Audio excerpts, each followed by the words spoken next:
Good morning, everyone. Today is September 12th, 2020, and this is the John Chappell Natural Philosophy Society. And welcome to our science chat. So today we have with us Harry Ricker, Ian Cohen, and Alistair. Good morning, everyone. How are things going, Ian? Morning. Not too bad at all. Been a bit of a surge in the virus here. A lot of worry and concern and media news flashes and so on. But apart from that, things are not too bad. Getting a little autumnal, the weather here. It does change quite dramatically once you get towards the middle of September. Well, here on the West Coast, the entire place is on fire. So. Yes, I saw something about that. All right. Yes. Yes, it's quite frightening. So apparently the air quality is really bad here. So if you hear a big cloud of smoke come by me, that's just from the fires. So.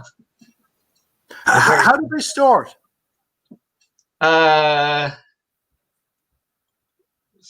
Probably some man-made. Probably a lot in California from the lightning strikes. Right. It's just very dry, I guess. And then when one fire starts, then although there are some conspiracy rumors that the Antifa are going around lighting fires, but we don't know about that. The U.S. Forestry Service estimates that between 80 and 90% of all forest fires are man-caused, meaning accidental. They aren't saying 80 to 90% are arson. The bulk are accidental fires, people who had a fire pit and some embers get on some trees and start something going, or all sorts of things like that. Construction company out building a road in the woods and some of their equipment gets a fire started and things. It just happens a lot. Yes, we get gorse fires in the summer. Seem to be spontaneously caused, by concentrating the sun's rays. There could even be some glass debris on the ground, which, act as a lens and concentrates the sun's rays onto the gorse, and the gorse goes up. But it's nothing very significant. We don't really have these forest fires. We don't have much of forestry, actually. Where do you live, Ian? I live in the suburbs, south suburbs of Dublin, which is the capital of Ireland. I'm actually just on the borders of the Dublin Mountains, which then extend onto the Wicklow Mountains. So I'm just on a plain just before mountains. Well, we call them mountains. By your standard, they'd be just rolling hills. Ireland's that place like with England and Scotland in them? Oh, we have to explain all that. Yeah, I'm just kidding, Ian. I'm just kidding. I'm Aberdonian. Yeah, you did say that. Yes. So you're a fellow Gael, Alistair.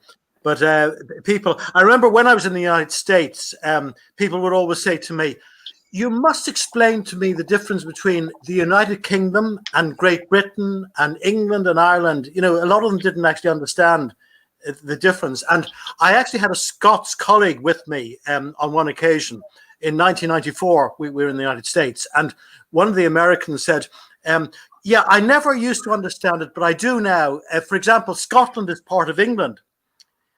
So I had to hold my Scots fellow back. I said, "You've said the worst thing you possibly could say." He said, "Let me at him." He said, "What did I say wrong?" Used to know a joke. I'll try and make the short version of it, where basically the English go to attack the Scottish, but a Scottish guy comes up on the hill and says, "Hey, instead of having like a big army to army, I'll just fight y'all. I'll just fight your champion." So the king picks an English king, sends a champion up the hill. They go down behind the hill, the Scottish and the English guy, and the Scottish guy comes back alone and says, "Well, that was too easy. How about you send 5 champions?" So 5 go down over the hill, clash, clash, bang, bang, bang. And the Scottish guy comes to the top of the hill and says, "What the heck? That's nothing. You guys are just like hardly even warming me up." Why don't you send like 20? So 20 go, and they go down behind the hill, and there's clashing and banging, and then one English guy comes to the top, and you see the Scottish guy coming after him to get him, and the English guy yells to the king, go back, it's a trick. There's two of them.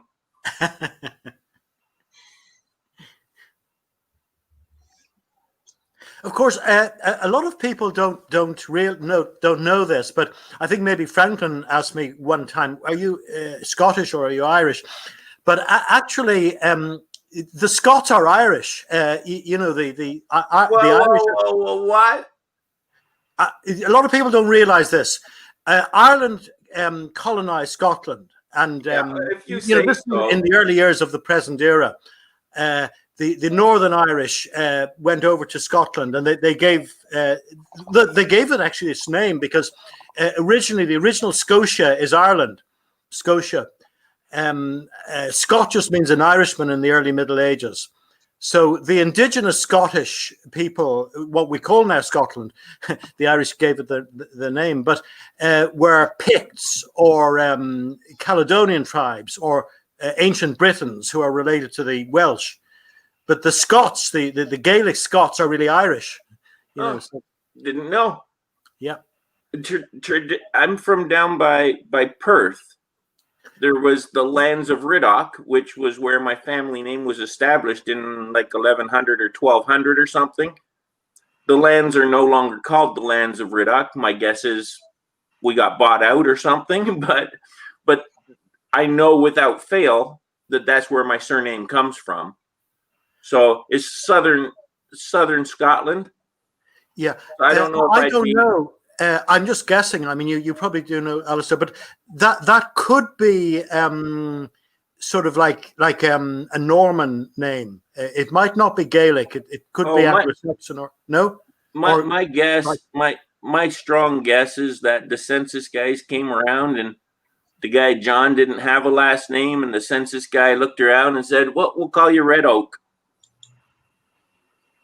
Oh, Red Oak. I thought you said Rid Oak. Yeah.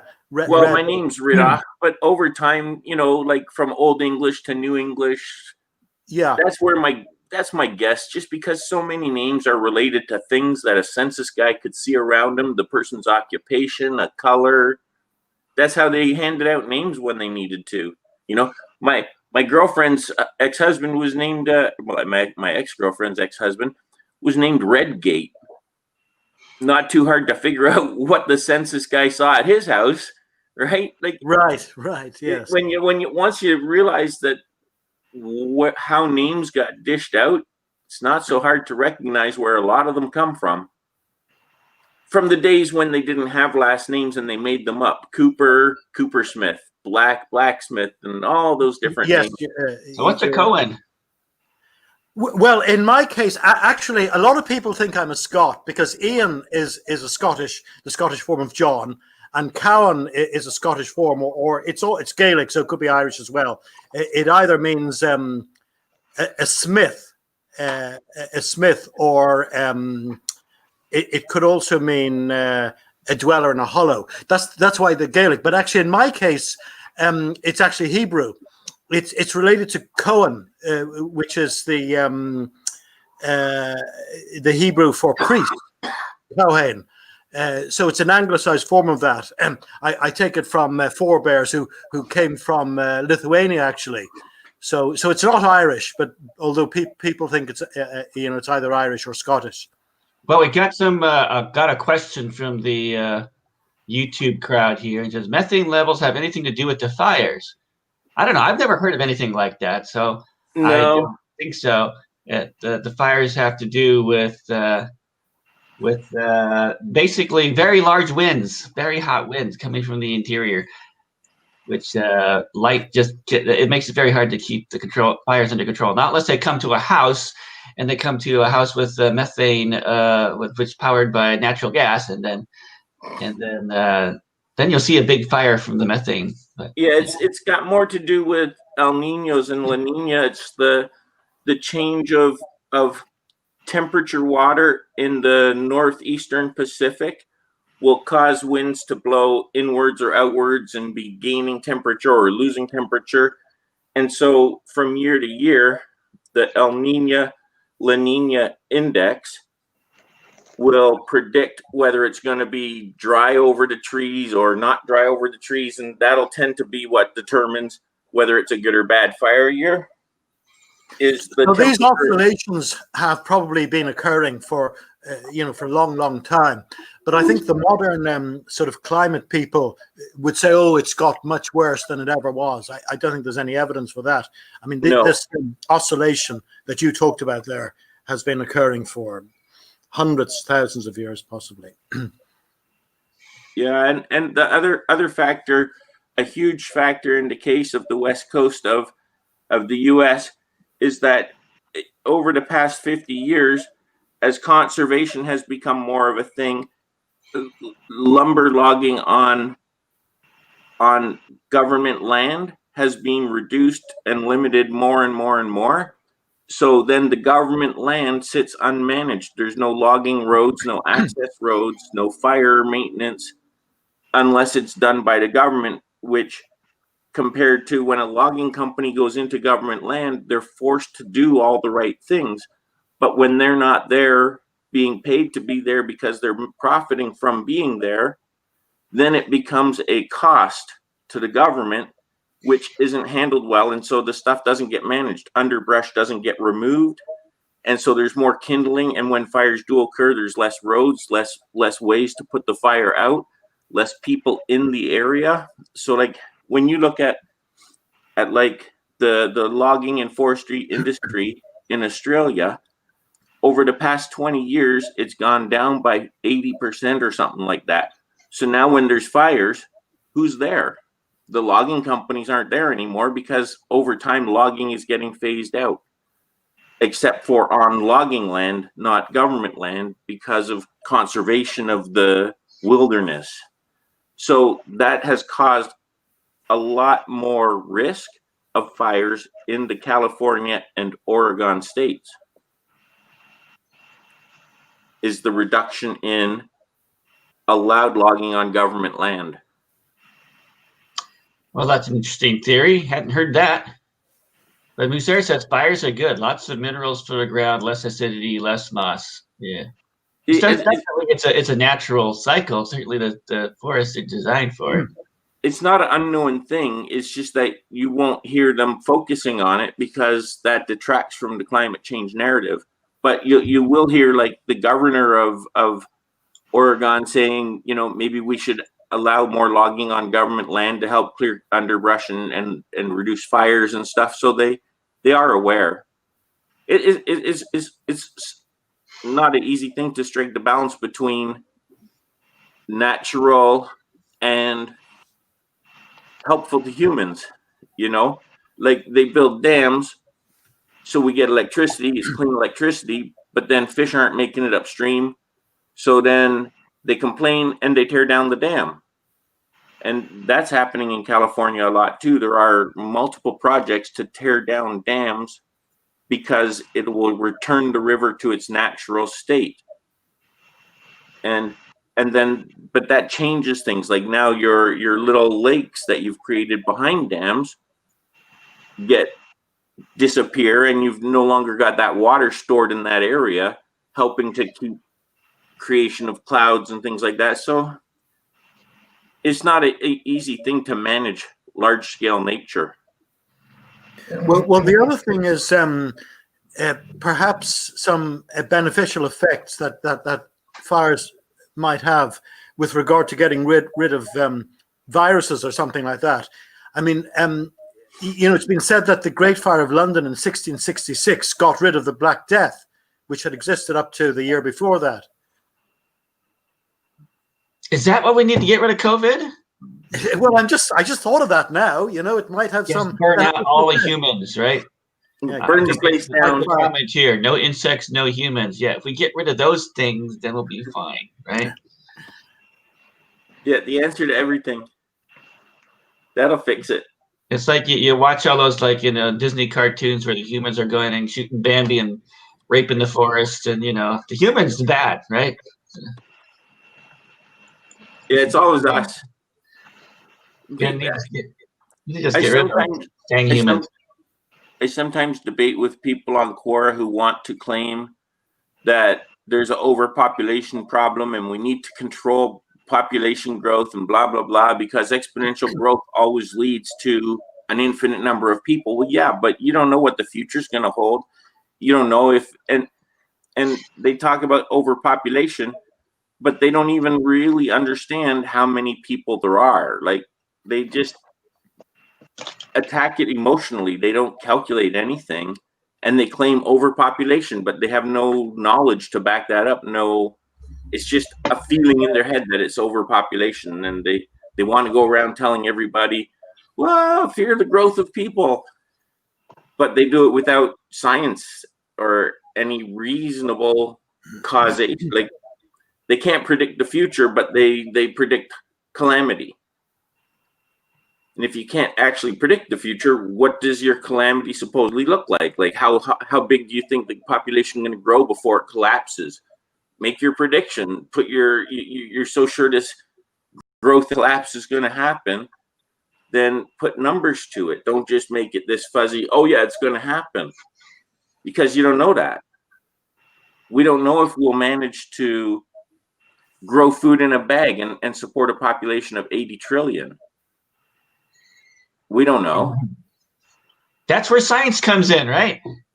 That's what humans do. We innovate to fix the situation to accommodate the population at the time, and we don't know that we won't always have the ability to scale that up, and so worrying about the number of people in the year 2200 is silliness in the year 2020.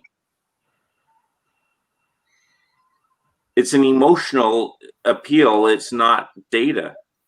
It's not, there's no cause to concern ourselves now with the population in 2020. Well, certainly China seemed to concern themselves with that, and they have the one child mandate and stuff like that. And so. it ended because it didn't work out for them. Really? They ended that? Yeah, there's no restriction on childbirth in China now. Really? When did they get rid of that? Years ago. Really? I'll look up. Are there birth restrictions in China? I thought there was some distinction between male and female, that male births were encouraged, but female weren't. I think that was the case some time ago anyway. Oh, that's news to me.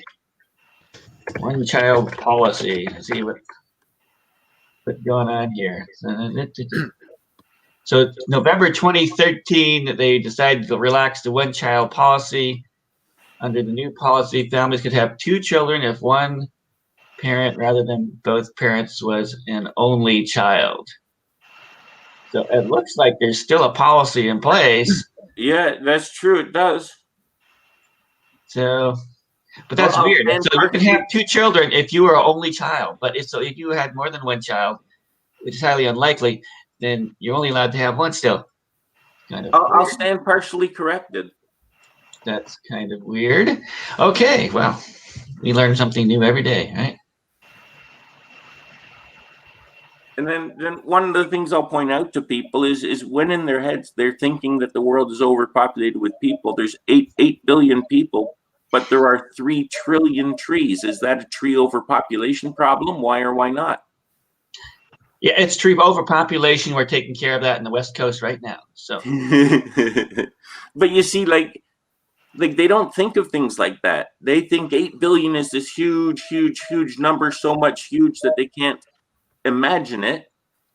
But yet, then you toss in 3 trillion trees, and all of a sudden, their whole argument about it squashes the number in their head, and all of a sudden, they get deflated. Well, Alistair, I got a question for you. Sure thing. I love questions. Are they? What do these people have to say about immigration? Do you ask them about that? Nah, because that's doesn't make much difference to the carrying capacity of the Earth.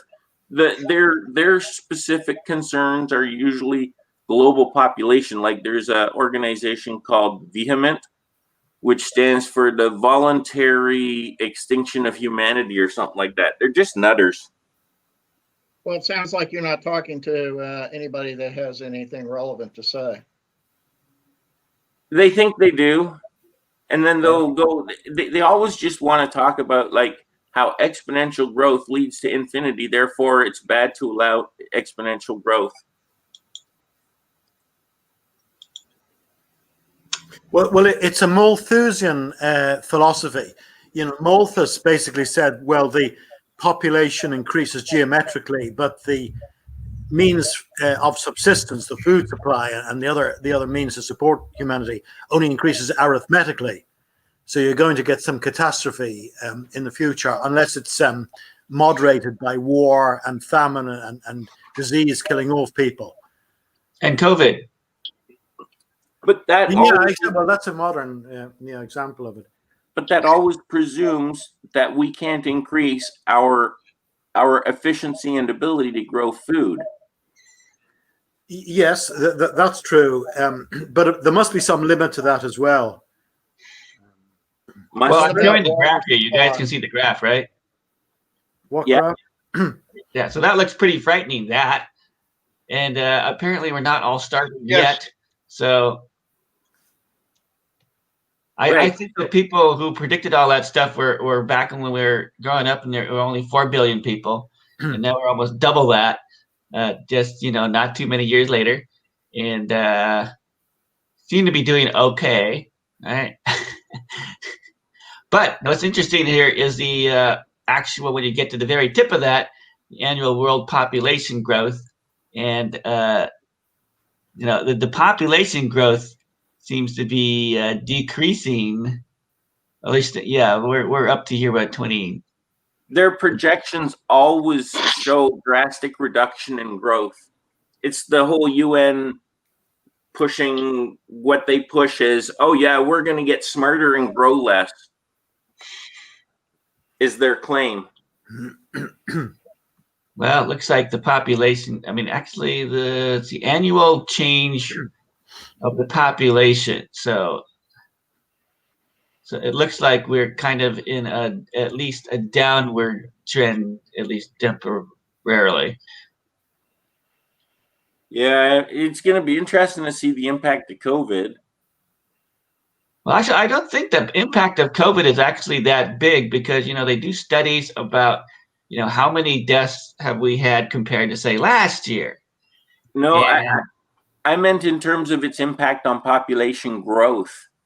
The deaths are an insignificant percentage, but you take an entire population and you tell them wear masks and stay 6 feet apart, and all of a sudden all your 18 and 19-year-old boys and girls are a lot less likely to make little babies. Yeah, but COVID typically doesn't do much to those people. COVID is spreading. It's mostly killing off all the old people who have already done their populating. So, although I'm not quite sure anybody in the news advocating that they don't have sex and that boys and girls don't copulate. I don't see anybody anywhere advocating that to prevent COVID. No, but we shut down most of the places where people go to date, bars, restaurants, sporting events, shows, movies. Yeah, but apparently they're still doing it because the COVID is spreading and they're still blaming it on them. Yes. Youth won't be shut down. They won't have their social life shut down. They'll find ways. The Montagues and the McCoys or whatever, their daughters and their sons always going to find a way. Well, they're all worried about that COVID is spreading in the universities. Of course, now that all the students are back in the universities. So I guess they're still doing it. Yes. Yeah, it's those big giant frat parties, It's Isn't it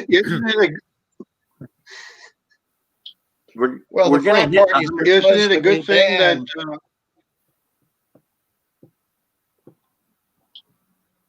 isn't it a good thing that the number of cases actually is increasing at the colleges? This is going to create a herd immunity. Yes, but although that's the not media how seems to portray increased number of cases as something bad. yes, I would that's think true. that increased number of cases should be considered as something good. Well, yes, but that's not what the news media wants to put forth as a narrative. Their narrative is COVID is bad, and if you get COVID, you're going to die. The statistics show basically that the death rates are declining, at least in Europe, not here in the USA, because apparently they don't have the data for the USA. And if you go to I went to the Virginia Department of Health, and of course, they don't tell you hardly anything that you can make any decisions based on, other than this many people have had COVID and this many people have died, which tells you basically not much of anything. But I think the interesting statistic I wanted to bring up is that they've measured like how many people have died during it can compare to say the same period last year when there was no COVID. And you think there'd be this gigantic spike, but actually there isn't. I mean, there is an increase, but it's not dramatic. Well, It's like maybe 20% or the something. studies that I've seen that were done for Europe, the guy basically argues that the death rate in Europe is higher this year because the death rate was lower last year. So essentially, what they're saying is that the number of deaths even out. Yeah, the number of deaths even out. Those people who died of COVID would have probably died of natural causes pretty much anyways during the year. So, it's kind of the thing. Yes, Well, because they say, oh, well, if you compare it with previous years, you get a higher death rate of elderly people. But I mean, those people probably would have died maybe within a year or two anyway. And that hasn't been well, taken into account. apparently, from what I saw, apparently what they're saying is that the death rates due to influenza were low in 2019. So if you look at the death rates in 2020, they look high, but because there were lower death rates in 2019, that's showing up as higher rates in 2020. So in the end, when you average it out, it's not really that much different. Does that make sense? It does. I haven't actually seen that, but that's certainly quite credible if it's true. Well, I'm surprised if so they don't compare it with other years than just the previous one. I'll take a look and see if I can find that video presentation and paste it in the chat. Right. Well, Michelle thinks that everyone's locked indoors. That should be a baby boom, like blackout Well, that's baby. an interesting. That's Assuming, what I that's was, assuming that people are locked indoors. I mean, are you locked indoors? Pretty much. How long have you been locked indoors? Well, I mean, I own my lock, so I can go out when I want, but effectively I don't. But here I'm in kind of an Virginia- introvert anyway, so it turns out it's not much change for me, but the rest of the world now has to live exactly the same way I do. Well, here in Virginia, basically, if you go out walking, there's tons and tons of people out walking. So, apparently they had a little bit of a, that was a loophole in the lockdown. So there's just this tremendous, increase in the number of people that you meet if you go for a walk. So people aren't staying inside. no, but it's different than when they go to venues. When you go outside and you're walking, but you're not at a bar or restaurant or show, is different. There's less meeting of people outside your bubble, so there's less growth of new relationships. Yeah, they closed down the bar. Alcohol is a great requirement for beer goggles. So, yeah. There's not a whole lot of Harry Met Sally going on right now. Well, I think here they've decided politically, actually, not to have another lockdown like we had before. And I believe, sort of, you hear on the grapevine that the medical advisory body, which was advising the government, and the government was saying, "Oh, we've taken the advice of the experts," they have been secretly told to tone down their advice, not to advise them to have lockdowns, because they want to be able to say, "Oh, we're still following the medical advice," but that medical advice has been told to tone it down in compliance with what is politically expedient. Well, I was thinking that, the lockdown was a great effort to try and actually squash and get rid of and eliminate COVID.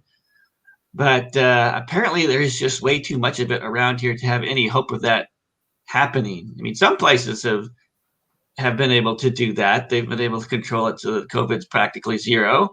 But in most places, it's just not practical anymore. It's going to hit over 100 million by Christmas.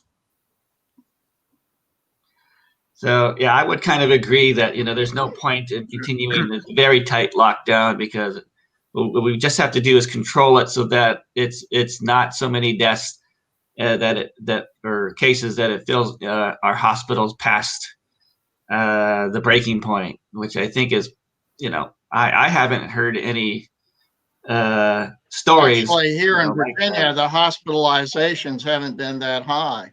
And that's where one of the predictions was completely off base. They were saying, "Oh, in Virginia, we're completely prepared. We don't have enough hospital beds. Oh, my goodness. Oh, this is horrible. Oh, we have to have all these draconian rules and regulations." But it turned out they never had a crisis in the hospitals. And now I don't know of any state. In your state, did they have a crisis in the hospitals? The hospitalizations haven't really been that high. No, and I was actually in the hospitals for my mom right in the COVID ward, and everything was perfectly calm and fine. There wasn't any gigantic waiting room, any line in the waiting room, and when you got to the COVID ward, there weren't people lying in the hallways or anything like that. Everything seemed to be perfectly under control, it would seem. I'm looking forward to seeing if there's an impact on the U.S. election in early November, when you think that almost all the locations that heavily vote for the Democratic Party are the dense populations that are most likely going to be centers of second wave breakouts, like New York and California. At the very high density locations are also the locations that get a lot of blue votes. And if they're in the middle of a second wave, when it's voting time, you might see more Republicans getting to the polls just because they live in locations that are less dense. Maybe, though I don't trust the polls. I think that they got it wrong before. They'll probably get it wrong again. So. Oh no, I meant the voting polls on the election day. I didn't mean the predictions. I'm saying on election day, like if you're in New York City, you've got a lot more valid reason to fear catching COVID than you do if you live in Butklusky, Wyoming, population 4,000. So my guess is that everyone in Butklusky, Wyoming will go right ahead and get out there and vote. But in New York City, the idea of going to a voting center with 800,000 other people within a few feet of you, that just might not appeal to a lot of people. Maybe not, but the New Yorkers are kind of used to that, right?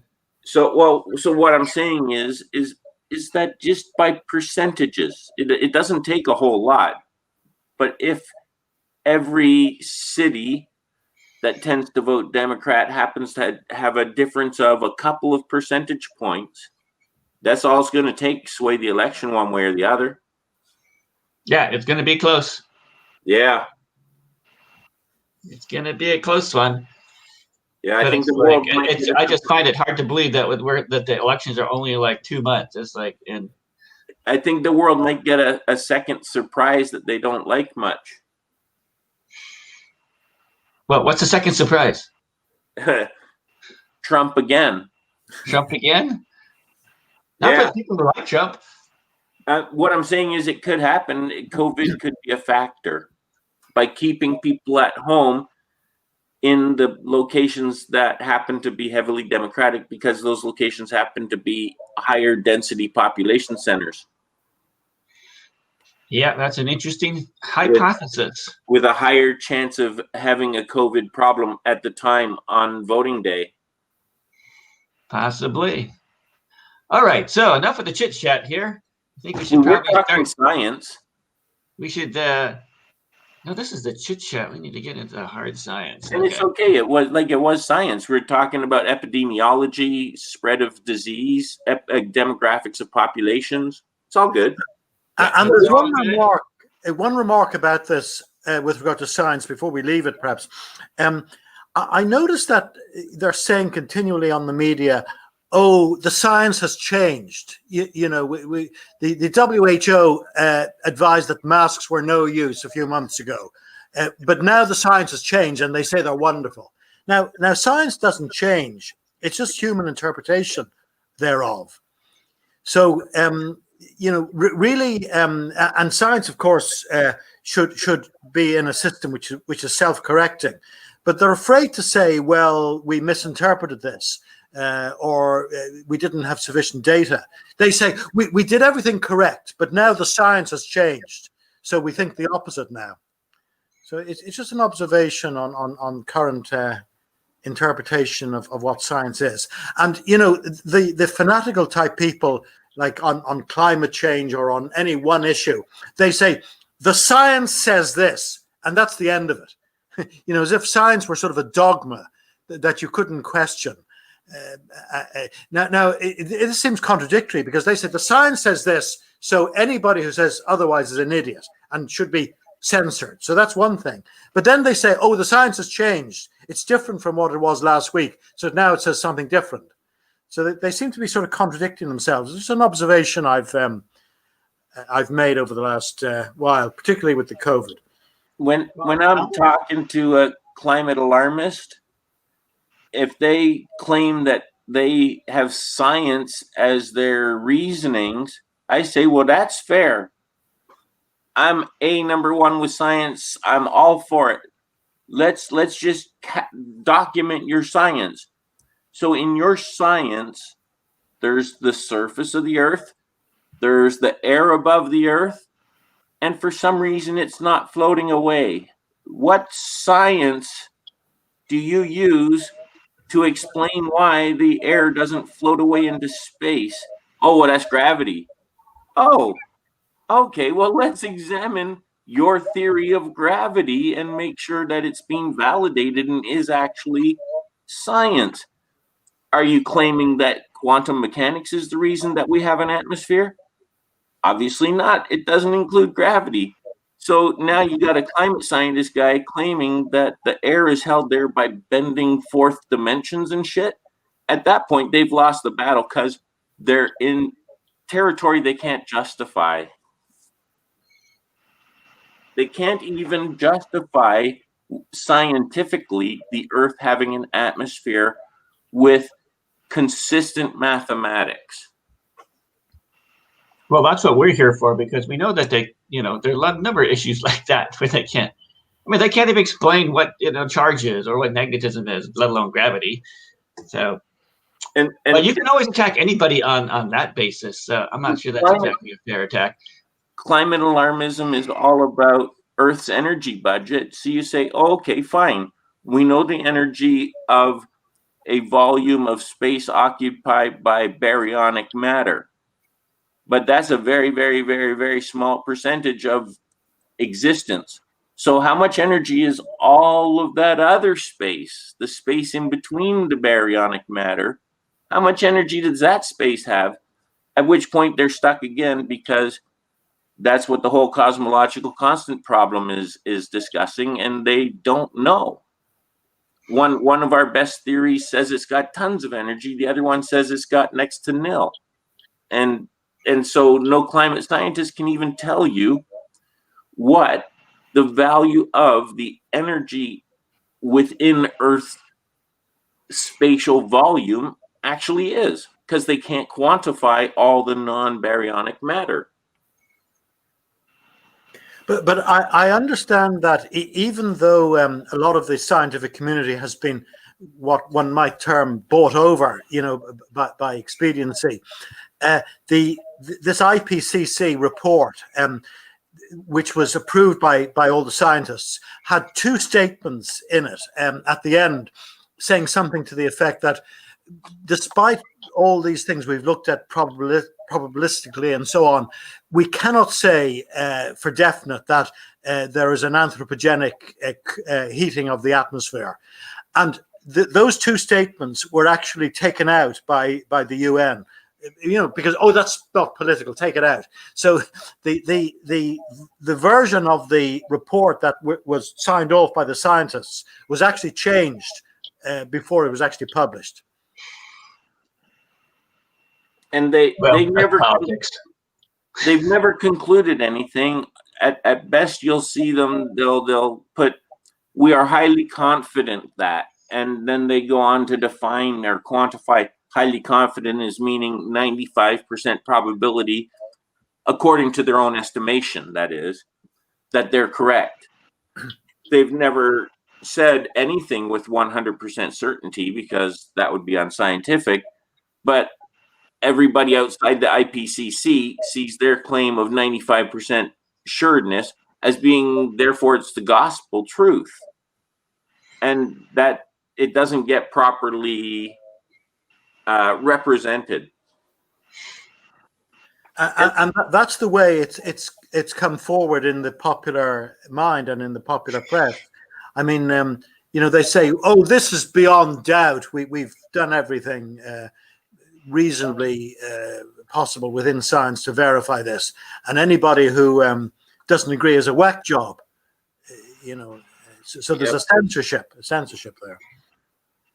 Well, it's interesting that COVID is basically the great experiment we've been able to perform. Is what happens if you reduce half the carbon emissions suddenly, which is something it's basically like we've already met all of our carbon goals just by everyone staying home, apparently, and now we can actually see whether that actually has any effect if this goes on for a whole year. Then but you have to remember that while humans are emitting X amount of CO2, the Earth itself is emitting 100 times that. So the change in CO2 emission isn't, we're going to reduce CO2 emissions by half. No, it's like nature's 100 plus our 1, instead of being 101, now it's 100 plus a half. You see? Yeah, but we've done everything we can. Yes. The change is not 50% of CO2 emissions. It's 50% of the tiny amount of CO2 emissions compared to all the rotting carcasses and trees and ocean bottom sediment, outgassing, all that shit. So you always have to remember, we're just like this little tiny piece of the cycle. We don't represent this huge chunk of the cycle. We're a piece of it, and it's our piece that has reduced. And it's not even all of our pieces. Okay, so there's less cars driving around, less planes flying around, but there's still as much cement getting mixed. There's still as many fields being plowed. All that kind of stuff is still going on. So it's only some stuff that has been drastically reduced. There's still lots of stuff that hasn't. All the big ships carrying stuff around the world, they're still spewing out their heavy diesel fumes. The tourism aspect of what humans do is just a small part of it. There's still construction that does cement is a huge source. Cows are a huge source, and no cows have been killed. There's been no reduction in cow population. There's still a billion cows, and all the tractors and everything that take care of them, and all the fields. So what you hear is always remember that there's a reason why they're saying stuff to you. They're all lying to us, right? No, I'm not saying they're lying, but they only give you one piece of data, and they leave out other pieces and make things seem more significant than they are. You'll hear terms like the Amazon is the lungs of the world. The tree, the rainforest, the Amazon rainforest is the lungs of the world. It's a fundamentally flawed statement and concept. 70% of the oxygen CO2 photosynthesis process is in ocean plants. Land plants are only 30% of the photosynthesis process, and the Amazon is only like 10% of the world's forest. So in no way, shape, or form could you ever call the Amazon the lungs of the world. But that doesn't stop the media. Uh-huh. Okay. Well, there's also the argument that changes in carbon dioxide concentration follow variation in temperature, not the other way around. So if that's so, well, any small changes in carbon dioxide concentration will not affect temperature. Temperature has to change first for other cyclical reasons. Yeah, I've heard that, and you look at the historical data and they're trying to tell whether, is the dog wagging the tail here kind of thing. And the thing that I would always want to ask this climatologist is like, what exactly is the mechanism by which CO2 forms a greenhouse? I mean, very naively, they showed literally the picture of a greenhouse and rays bouncing off of it. But what is the real scientific basis for that? They did that by putting gases inside of tubes and trying to measure various properties. And then they look at things like Venus and they say, well, that's 98% CO2, and look how hot it is there. But Earth is not Venus, and so I'm not sure that they can really draw any conclusions there. But I bet you that none of these climate experts actually can explain scientifically, how a gas which is concentrated at like 0.0047%, literally measured in parts per billion, can have such a radical effect upon the atmospheric temperature. I mean, there's like fractions of a percent.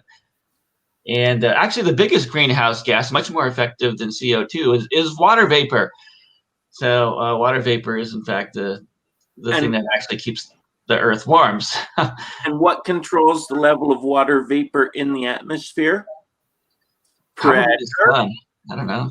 Barometric pressure. And you see the little clouds printed on one side of every barometer in the world. It's not there by accident, right? And what controls barometric pressure? Gravity. And can they even come close to explaining gravity? Nope. Nope. But we can. And it's the control dial on the number one greenhouse gas. So we need to control gravity. No, we need to realize that we have no significant impact. Yeah, we did have that one science chat about the book about the guy saying he had, but not by fire, but by ice, and then he's predicting that. But by all accounts, we should be going into another ice age anytime soon. So I think I don't agree with him either, by the way. I think we're doing our best to prevent that by pumping as much CO2 into the air as possible. So can't hurt. I think we're doing okay, right? So otherwise, we would be in the ice age already. So perhaps we don't have enough CO2 going into the atmosphere. When there's ice age, Canada disappears, literally. Just say bye-bye, Canada. Yeah, this is buried under ice, a 1 mile ice sheet. Yeah. There we go. Some of the information we need to kill those damn plants. All those trees and jungle. We just need to get rid of those because they're soaking in carbon dioxide and at a higher rate if the concentration in the air goes up and producing oxygen. So we need to get rid of all those plants. That was satire. Okay. Satire, yes. We're left again. The world population of trees goes down by 1 trillion during maximum glaciation. because we lose the two boreal forests. They're the two largest forests in the world. Yep. Well, let's just hope that doesn't happen anytime. It's not predicted to happen again for 130,000 years because the Milankovitch cycles that cause the glaciation periods are going to kind of, instead of lining up maximally one way or maximally the other, they're going to kind of waffle around each other in the middle for the next several periods of their cycles. So we're not supposed to get a maximum glaciation period again for about 130,000 years. Oh, good. I won't be around then. Yeah, I'm guessing by then we'll probably have some means of controlling it. Well, humans are very good about that. We'll build walls. We'll have snowplows out there working 24 hours a day if necessary, but we're not going to allow Canada to be buried. I think one of the things that we can do is to control flow through the Bering Strait and cause mixing of the Pacific and Arctic Ocean. Maybe. Because it's got a very restricted flow and we could dredge that out, or we could, drop a couple of thousand big rusty old tankers down there. We could change the flow through the Bering Strait enough to perhaps make a difference. Maybe. But we'd have to really know what we were doing first, and we don't know enough yet. Yeah, I'm sure we'll never know enough, right? Come on, of course we will. Look where we came in 2,000 years. We still don't know what gravity is. Yeah, but look at even the change in the past 100 years, and you could extrapolate. We're going to be doing some pretty amazing stuff 130,000 years from now. No, everything of significance was invented during the 1960s, and it's still basically using that same technology. So, is that what the acid guys told you? Seems like we invented all the cool things, like all the jet fighters, like the F-14 and stuff like that, and all the electronics around it, and everything we've done as so far has just been an incremental improvement on that. So, well, not until we can figure out what actually gravity is and what magnetism is, will we be able to take the next step. I think it was Max Planck that was partially discouraged from going into physics because pretty much everything had already been discovered, is what one of his professors told him, or maybe it was Rutherford, one or the other. Yeah, if you ignore stuff like gravity and magnetism, sure. Yeah. Well, I think that maybe they found gravity, or they found magnetism, then they think that the search is over, but they haven't figured out what creates and causes and makes it persist. Yeah, they're just happy that they know how to manipulate it, or they can measure it, and do experiments that come out right. But we would say that although they were wrong, say around 1900, in thinking that everything had been described correctly and there was nothing really more to do rather than just fill in the little gaps here and there, we've actually made a disimprovement since then, because they were on the right track with regard to the major forces of nature, like electricity and magnetism and gravitation and so on. And we've now gone into fantasy land with since 1905. Well, 1905 is a bad year, yes, but maybe the quantum revolution has something to do with it as well. I like, if you ask me about which science is correct and which science isn't correct, I would say that chemistry, or at least the chemistry that we have concluded, is correct, and the atomic structures and such are basically correct. I would go so far as to say quantum mechanics is correct, but they're not causally, foundationally correct. Their actual substance, the essence of what they are, is invalid. But the periodic table of atoms, I would consider that, yes, those are the elements. We've got that right. But they don't actually exist. There's no actual such thing as a chunk of iron or a chunk of gold. There is no such thing as that. There's not even any such thing as any of the pieces that we've identified that make them in terms of an actual object. Every part of the thing that is gold is a variation from what's beside it versus being a thing. So I would say gold doesn't exist, but yet that's obviously a stupid statement. So when we say science is wrong, we aren't necessarily saying that the patterns they've established are wrong. No, their patterns are correct. It's just their explanation for the patterns that's what's wrong in the way I say it or see it. Well, I've always been very skeptical of these sort of very particular models. I think they just aid us in conceptualizing. But it's interesting that if you come to chemistry and sort of looking at, you know, how these molecular chains react and so on, it seems to be pretty accurate. Now, Rutherford would classify that as stamp collecting. I mean, although he also won a Nobel Prize for chemistry, he said that anything other than physics was just stamp collecting. So maybe anything which is really stamp collecting is not liable to go into very great error. It's when we start saying that the conceptualization is real and is the ultimate explanation, it's then that we're liable to go into great error. Because I mean, I've been thinking about this. You know, I'm a bit cynical, I suppose, in my latter years about political influences on all different forms of learning, whether it's history or global warming or science or economics or sociology or anything.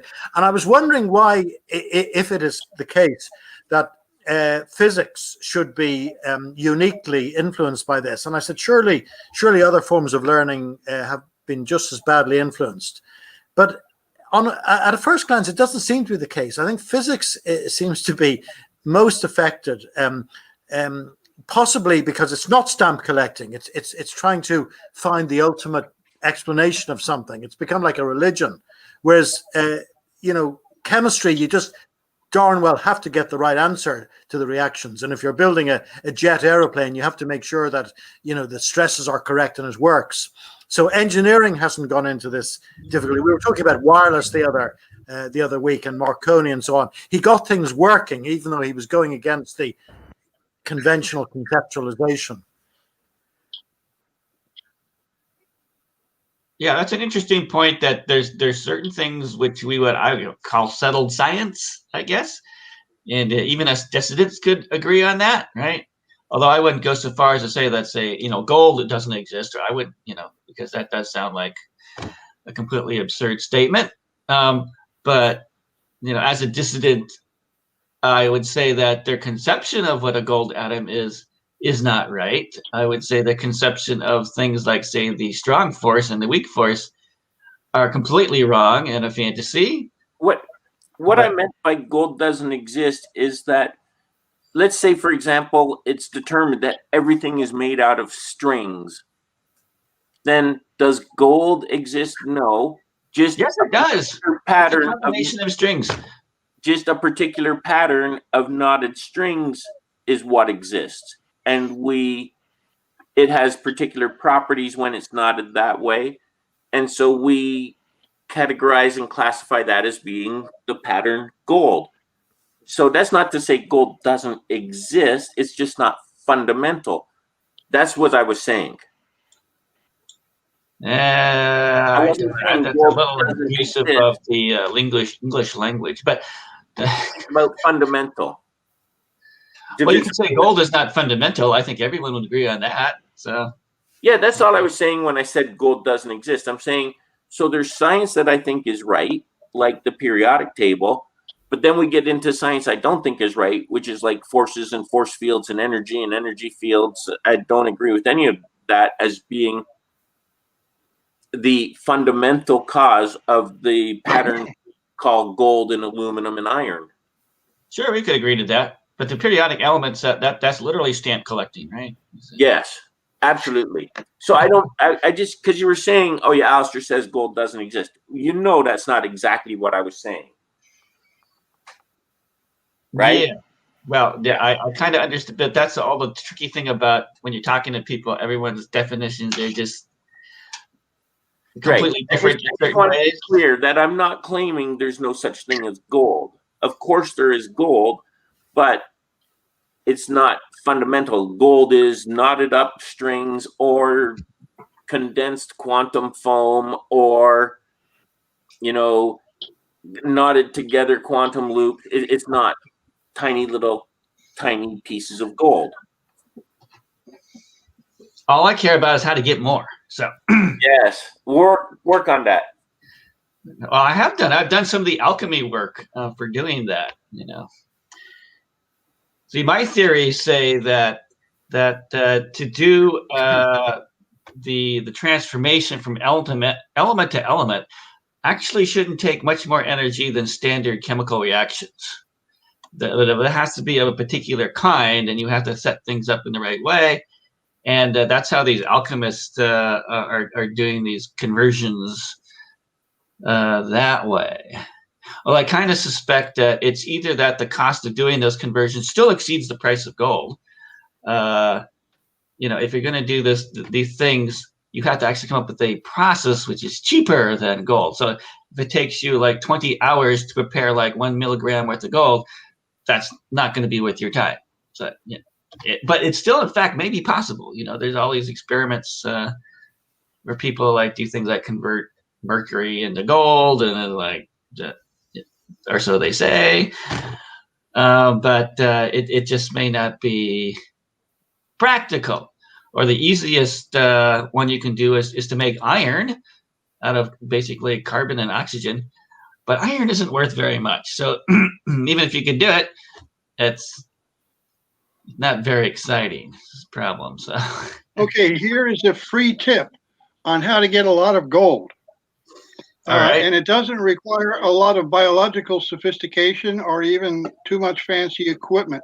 For those people who live near the ocean, what you're going to do is start to culture algae of all sorts. Just collect anything you can that's a single cell organism or maybe multi cell organism as well from the sea. Test which ones are concentrating gold, accumulating gold from the water. Start to select, with your petri dishes and so forth, those cultures which have more. Keep selecting until you get an algae, which is a great concentrator of gold. That's all you need to do. Then you're going to make up by the beach or wherever some algae farms, collect your algae, extract the gold from it, because the algae would be extracting the gold from the seawater. This is my free tip for the day to become a billionaire. You're welcome. All right. Okay. That will probably only take me about $2 billion and 30 years to get that working. And then I'll be a millionaire. Oh, come on. My premise was, in all due respect, Franklin, perhaps I'm underestimating it, but even in high school, you can level biology and botany. You can start to collect samples of different algae species and so forth, compare which ones have the greatest concentrating ability for gold, select from that sample, and wait for any mutations that might occur for further. And basically, you just need some tables, maybe a controlled environment, a whole bunch of petri dishes, maybe someplace near the beach, or even artificially, you bring in some seawater for an algae farm. Well, we could look up extraction from seawater, because extraction of uranium there's gold in seawater. It's also known that certain species of algae and single cell organisms, let's not limit it to algae alone, there could be paramecium and others, which can concentrate gold. Well, you have to select for those and cultivate those that concentrate gold the best, and then make some farms.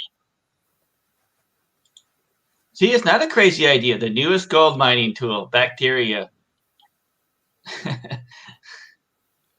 All right. Thank you, Franklin. Now, wrap this idea gold, I guess. in a proposal for a few $1 million is probably all you're going to need.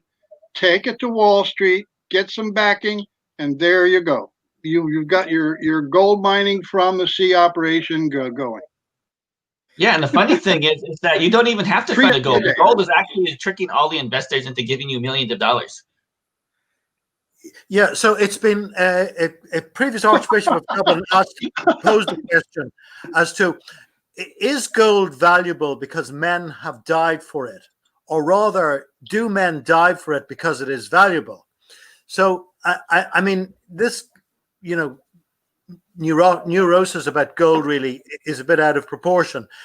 Gold has certain properties. It's a good conductor of electricity, but and it doesn't tarnish so easily. But apart from that, it's not such a wonderful metal.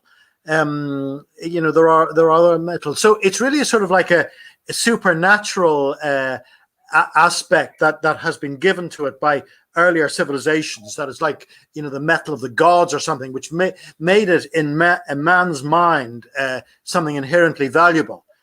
You know, it's completely overvalued. Well, if I can chime in, I think the main value of gold and silver and other precious metals is that governments cannot print them. That's their main value as money. It was, but we went off that standard. And we set up we just set up printed money as the standard. Who's now. We? The world. Any individual on this earth can go on the gold standard and be their own central bank. So who is we have gone off this?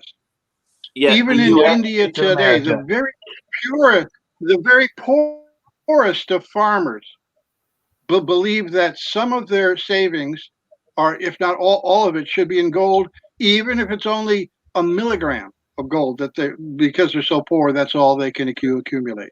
But when they need something from another country, all of a sudden their gold pile they've got stored in their basement is useless if the other country doesn't recognize gold as being the be all and end all of value.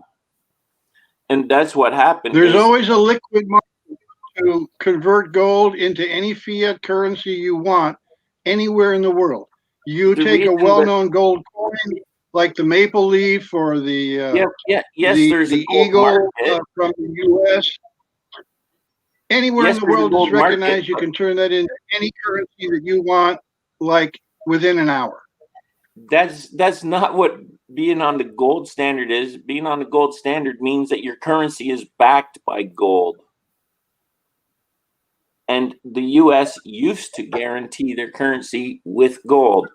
But when they started owing the Middle East hundreds of billions of dollars for oil every year, they suddenly realized that if they stayed in the gold standard, then they could get at some point bought. But if they said, well, we're not going to use the gold standard anymore, that gave them the ability. Let's say they owe Saudi Arabia 200 billion. Well, they'll just print 200 billion and give it to them. But then that was when the Middle East said, hey, if you go off the gold standard, then your money's not worth as much. So we're going to jack up the price of oil. And then it went from $3 to $12 as a reaction to the U.S. going off the gold standard. And that's what happened. Well, my point, your points are well taken, Allison. But my point was not about what governments are going to do or not do. My point was what governments cannot do. What they cannot do is print gold. Right, and you're print right. silver. Yes. And so it was a quantity of gold and silver represents a certain amount of labor and resources which have been put in to take that out of the ground. And that's, like something the government cannot manipulate. Correct. I agree. That was my point. And we did used to tie our money to the value of gold, but we stopped doing that. And you said Well, who? And I wait, said, wait. the world. If Trump gets another term, you wait and see what's coming. But we went off the gold standard a long time ago. We did. Yeah, It's we went off. gone. I mean, it's kind of remarkable what's going on with COVID in that Who the government can can I print ask? trillions Is of who is dollars. we? And You're talking about governments. Individuals can be on the gold standard and be their own central bank anytime they want. The gold standard is the tying India, of the value a of wonderful money. example. It's In the Far guaranteed. East, they know more about this than in the West, unfortunately. I don't think that we are discussing the. I think that we are having two different understandings of what the term gold standard means. yeah, I think I'm you two not guys are like talking about. making two different statements. So That's in other another words, you debate. want, That was not the subject of my comments. So that I'll defer to you to discuss the gold standards and so forth. I just My mean point was that gold equals freedom for individuals, yeah, freedom I from wasn't, government manipulation. I Governments wasn't saying gold cannot had no print value. gold I or was silver. saying that gold was no longer tied to the value of the US dollar, which is the current international standard. Well, They that's ended false that also. relationship. That's all. I happen to trade the markets every day. Okay, every day the markets are open, I'm there. And gold can be converted into dollars, yen, any currency, pounds, any currency that you want to name instantly. So to say that there is no gold standard or whatever is sort of a ridiculous statement. I would say. I think Alistair is just saying is that as governments go, we're just not tied to the gold standard. So our currency could go completely worthless the next day, and we'd have nothing to back it up. And that's true. Exactly. I agree with that. I agree wholeheartedly with that. Yeah, I think that's all Alistair is saying See, is that it'd be nice to be on a gold standard, but we're not. So, in fact, the flood of money printing by central banks during this whole COVID episode amounts to trillions, which is diluting the value basically of all fiat paper currencies. So I think we're going to have an international Winmar type of situation, Winmar Germany during the 1920s and so forth. The of hyperinflation. It's already has occurred in Venezuela and Zimbabwe and a number of countries. This is not a theoretical. Even Argentina, they don't seem to be able to manage money at all as far as the government is concerned down there. And so, well, I think that it is different with COVID. See, it's kind of weird that what we're doing is that normally it's a problem when you print money because more money gets into everybody's hands and then everybody just bids everything up. But what we have here with COVID is we're actually replacing the normal people's income with these fake dollars. And because it's not like people have more money, they just don't have to work anymore, right? I mean, can we actually run the country like this indefinitely where we just give people who don't want to work money and they spend it and then the government just prints more? Is it, If you don't, well, that's destined to fail. That's destined to lead to a collapse. You're not in recession now, are you? Because we have officially gone into recession only in the last week or 10 days. I think the figures went such that an official recession has been declared here. But I'm not sure if that's quite the situation in the USA. I think it was inevitable. I think the weird thing is going on is we're not getting a lot of inflation, but the stock market is going crazy. I think that's where all the extra money is really kind of winding up. Is that all that extra money is raising? The only thing it's raising the price of is stocks. So, but the prices of actual goods remains relatively stable. So it's not like we're having hyperinflation or anything like that. Franklin, are you able to bring up the graphic, the image that I posted in the comment? Well, let's see here. What did you post in the comments? Was that in the private or is that the private chat? Okay, Facebook. let's see. Probably, let's see what you got here.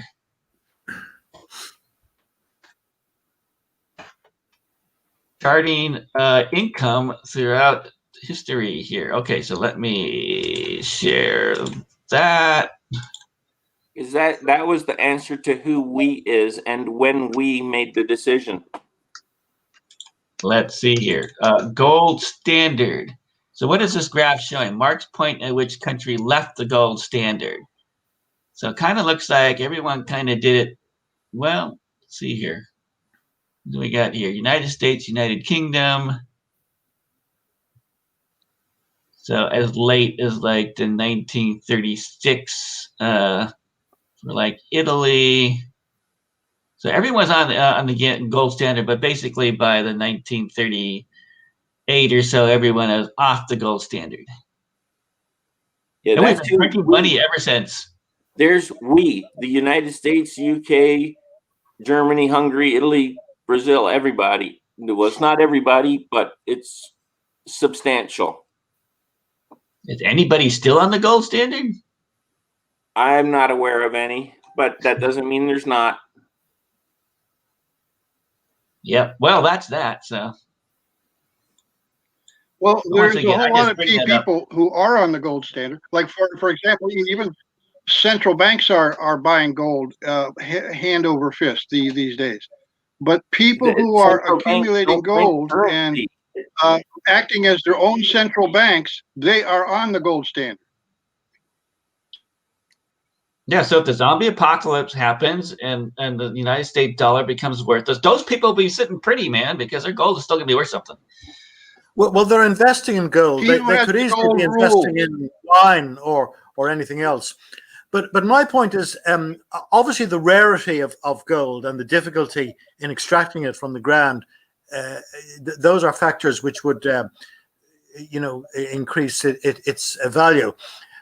If you could develop some a transmutation system, the alchemical type system through modern transmutation, whereby you could produce gold from base metals, well, then presumably the value would go down because it would be fairly easy to produce it. But the government will shut you down. See, now I was working with the alchemists, and they were producing like platinum or something. Okay, and now that they were telling me that if you go onto the market with like a huge amount of platinum, that you'll see these guys in literally the men in black will come and visit you and ask you, where did you get this from? Because they don't want people to be able to produce this stuff just kind of arbitrarily, right? So, well, platinum is more valuable than gold. Yeah, it's rarer than gold. So this is why if you're like someone who can transmute metals, don't make platinum, because they'll be on your case instantly, because apparently it's very rare and hard to come onto the market with a large amount of this. But the story is that when they did this, they had to justify where they got this from, and so you had to say, oh well, we were salvaging all this wire, and that's where we got our platinum from. That's a big lie. But they were telling me that's what's going to happen if anyone actually did have a way of manufacturing precious metals, that you're going to be investigated and possibly killed or whatever. So your laboratory will burn down, stuff like that.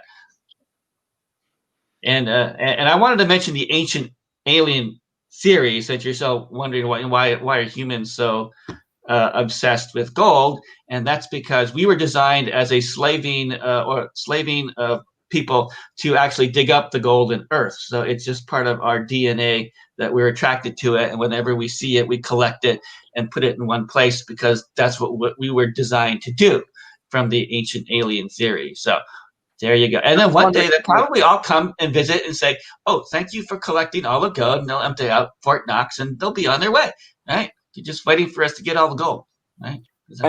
I may have mentioned before, but I have a bit of a theory about the impact of gold on the demographic makeup of particular regions, because I noticed that there was a huge gold rush in California. All kinds of opportunists went to the west coast of the US to take advantage of gold. And where is now the center, the global center of entertainment capitalism and that sort of thing? Like where are all the big tech companies and the big entertainment companies? They're all in California. And I don't think that that's like necessarily a mistake, because maybe the genetics of the people that settled California are people who go seeking riches to a higher percentage than the demographics of people in other areas. It attracted them. They call it gold fever. You ever gotten gold fever? Personally, yeah, when I thought I invented a new golf ball design, I thought I was going to be rich. I've done some hobbyists like panning for gold, and it's literally you get so excited that you're just picking up a pile of dirt, and then out of the dirt you see like something of value. I mean, it's like the size of a dust speck, and then it causes you to go and do it again and again for hours on end until you can't stand up. Did you find anything? Yeah, you can find some stuff. But did you, when you did it? Yeah, you can, if you go to the right place. Gold is actually not that rare. There are going to be some everywhere. I even did that last weekend. I went to the local river they have over there, and I panned out a pan of gold and nothing. Okay, so I could see how it could be addictive. But it's just kind of fun, and it is kind of like gold fever. You seem to be compelled to like do it. You're just so excited about. And then you see all these shows about Yukon Gold, about these people who are doing this industrial scale gold mining, and they're all just barely squeaking by, right? None of these people are getting rich. They're always going, "Oh my God, I'm not going to be able to pay the diesel bill this month." I was like, you're raping the environment for that, right? It's like they ain't raping nothing. The environment will just grow right back. The 10 years after they've left this site, you'll never know they were there, except maybe there's a hole. Yeah, maybe. But they seem to be going through an awful lot of trouble just to like make less money than most people. So yeah, you do wonder about that. Because that's crazy. It's the gold fever. It's like, risking their lives. One thing that pops into my head about the theme of these sessions, which is science, and we've mentioned the Anunnaki and the gold mining, perhaps in southern part of Africa. I would like to just put out there, if there's anybody who has some real scientific information about these circular stone structures, which apparently cover thousands of square miles in South Africa. I'm saying that as the part of the continent, not necessarily the country, where some strange phenomena are. Well, they're not understood. They were first reported, I believe, by a pilot just flying over the wilderness areas, seeing all of these circular stone structures, and of course the archaeologists were saying, oh well, those were pens to put cattle in, but the wall size is not even enough to hold goats in, much less cattle or horses. So, I mean, it's a very interesting phenomena as to who built these, and some strange measurements. I'm not sure exactly of what, perhaps electromagnetic or whatever, have been recorded at the centers of some of these circular or nearly circular stone structures, which form almost a home view when you view them from the air. So who built these? When were they built? And was there some technology behind this that we're, I would like to throw out just this might be an interesting sub cover at some point on one of these Saturday sessions. Well, all you have to do is watch all the episodes of Ancient Aliens and on the History Channel, and it's all about that stuff. Every episode, every little mysterious place about, could it be that ancient aliens would do that? And the answer is yes, absolutely. That's how they built all these megalithic, mysterious structures that we couldn't even build today, right? It's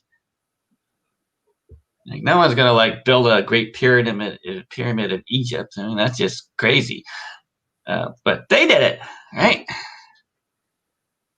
All over the world, right? All over the world, these pyramids.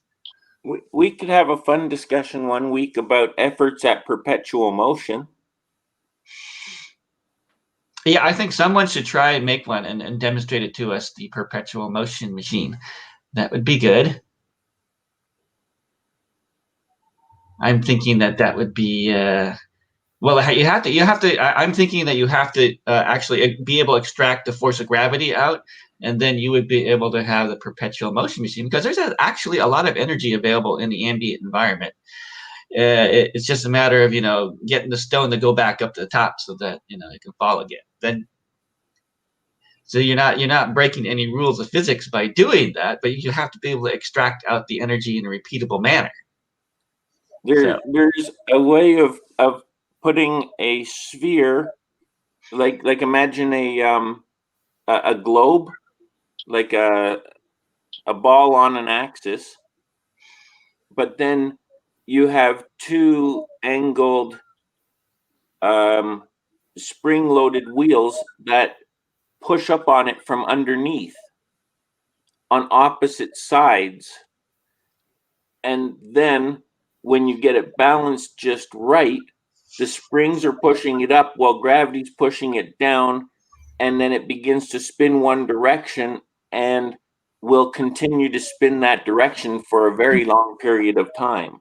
But it's not forever because you're using up the rubber on the wheels, and maybe over time it'll leave marks on the globe like a track that'll then become less frictiony or something, and you're using the springs are getting used up, their elasticity is getting degraded over time.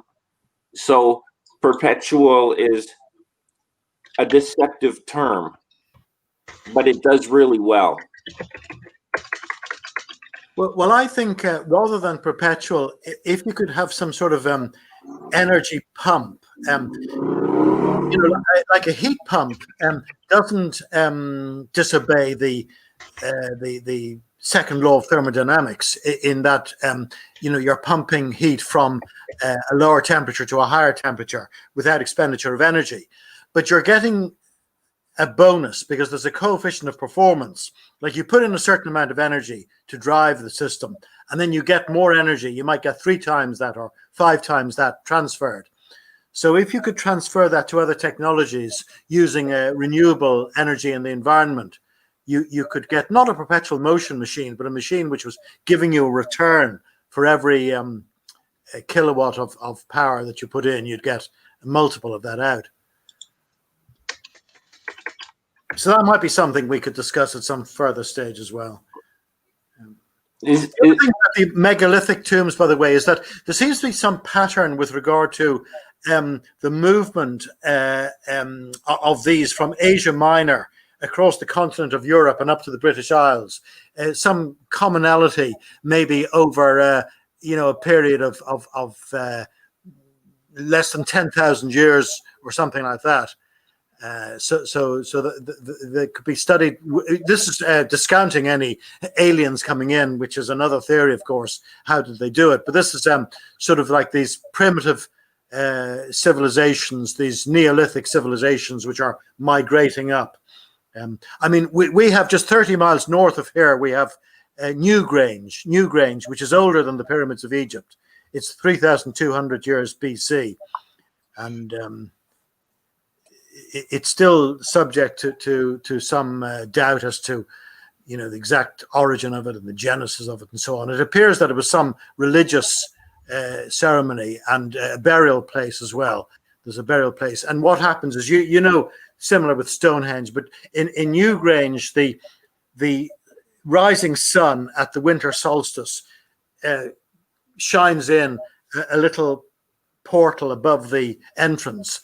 And the rest of the year, well, maybe on 1 or 2 days on opposite sides of the solstice, you get some of this. But the rest of the year is complete darkness. And this shines on a tomb, which seems to be, the cremation urns of maybe chieftains or something like that. Actually, some very recent research seems to come up. We were always taught that it was a very egalitarian society, but some recent research seems to have come up because they've looked at some of these other prehistoric burial chambers around Ireland, and they've done some genetic matching actually, and it seemed that it was an elite of ruling people, a bit like the Incas, and they corresponded with other ruling elites in other centers. So these, which seem to be at different parts of the country, maybe hundreds of miles apart, the people were maybe a ruling elite, which were quite close, but the ordinary people were not in this. They may have remained actually hunter-gatherers for some time, even when the elite people were in a proto-agricultural state. One other thing, by the way, just a caution, which I'm sure James and others are aware of, that there are some of these things which can be seen from the air, like crop circles, which are natural. They're not. They weren't built by humans or others. It's something else which you can put into the equation. Now, Alistair was talking about these perpetual motion machines, and that reminded me of this piece of playground equipment that they have, which is just kind of a tilted pole and a frame. And if you've ever actually gotten into one of these things, you can get yourself spinning around very dizzily. But I was thinking that would be one possible way where you're basically just shifting your weight around a slight axis. And I think that may be the potential way to harvest the energy. So we have a little video here of what these things look like here. It's kind of an offset pole, and you can get spinning around quite quickly without very much motion. So all you have to do is figure out how to put a generator into that, and put something in the middle that doesn't get dizzy and can do that continuously, and you can generate power that way. There you go. So we'll just add that onto James's $1 million ideas. There you go. Perhaps it's a bit like a yo-yo. $1 million ideas. The effect of the human muscular impulse, which is multiplied in moving the yo-yo up and down, maybe. Yeah. So the trick is to kind of change the center of gravity using less energy than you would receive from actually getting the gravitational effect to pull you around. See, so I'm just saying you get really dizzy really fast with these things. As an adult, well, to do that on a large seconds. These things are dangerous. I don't know. To do that on a large scale, you'd probably run into some child labor laws, because you'd need thousands of little children to stand up on these little rigs that are spinning. Yeah, that's why I think you need a robot. Against child labor laws. You need a robot to do that. Or a robot. The other big idea is that you make a gigantic drinking bird. The birds that have the liquid in the bottom, and then they have the little beak, and they go down into the water, and they come back up. Well, all you have to do is get like 1 million of those, put a little electric generator on each of them, and you can generate plenty of free electricity that way. There we go. So that's kind of like one of those things where, like, yeah, you can do that, but you could never generate a practical amount of electricity that way. So it would probably need 1 acre of these things to power your house, right? It could be done, but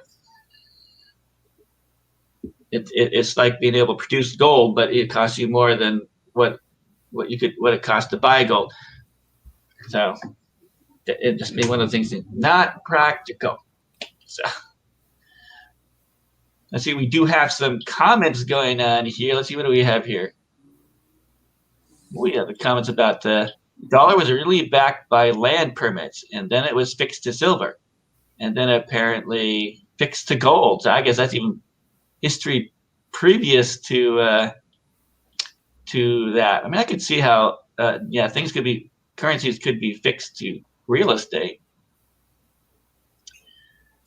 And then there's the problem with of all valuable forms of money is that it's valuable and everyone wants to hoard it instead of spending it. That might be true. So the gold rush will never end as long as the notion of streets lined with gold is turned over.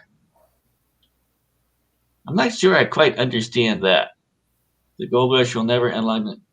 They're thinking that at the day that we do actually line our streets with gold, then the gold rush will end. Is that right? I suppose. Newton's first law equals perpetual. An object in motion keeps moving unless acted on by a force. So Newton's law says, yes, it's totally possible. You get to work against this concept called friction. Keeps on robbing us of our motion. But I think what's more interesting is we need to get not perpetual motion, but something which generates more energy than you put into it. I think that would be interesting. And then you could have something that keeps on spinning forever because it has to actually generate more energy than you're consuming. Another place to go look for free energy is like a magnet, because a magnet stuck on a refrigerator must constantly exert real energy in order to do so, because it's not actually like glued on there. It's not a chemical bond. It's some sort of non-contact energy force, which causes it to exert a constant amount of force. Just like when we're sitting on our chair, gravity is exerting a constant amount of force and energy onto us. Although there's these arguments that say that since the magnet isn't moving, therefore there is no work. So therefore there's no energy. But that's not actually true. I mean, the work formula does exist, and you do have to move a distance in order to have work, but that doesn't mean that there isn't energy going on here.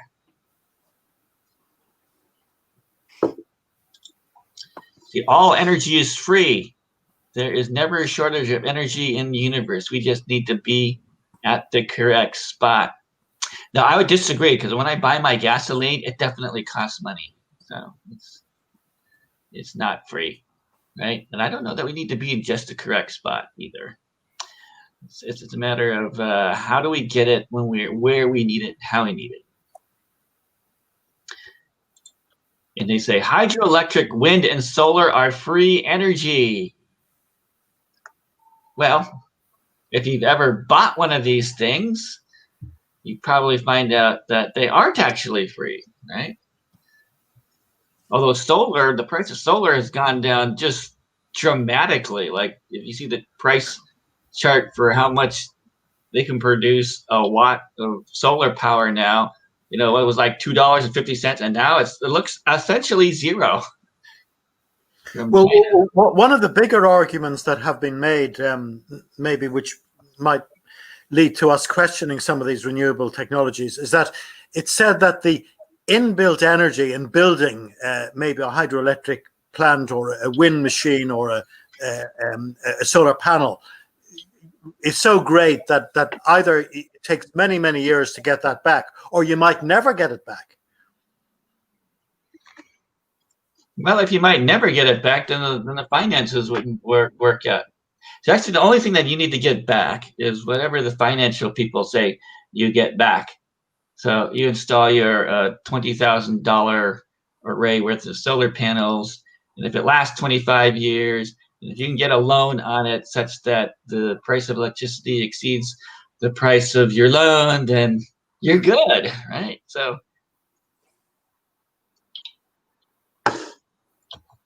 And apparently the economics have worked out such that that's generally true. It's getting better all the time.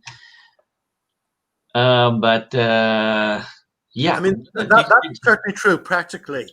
But what the argument is that you're getting this quite cheaply because it's being produced, mass produced, or there's cheap labor or whatever.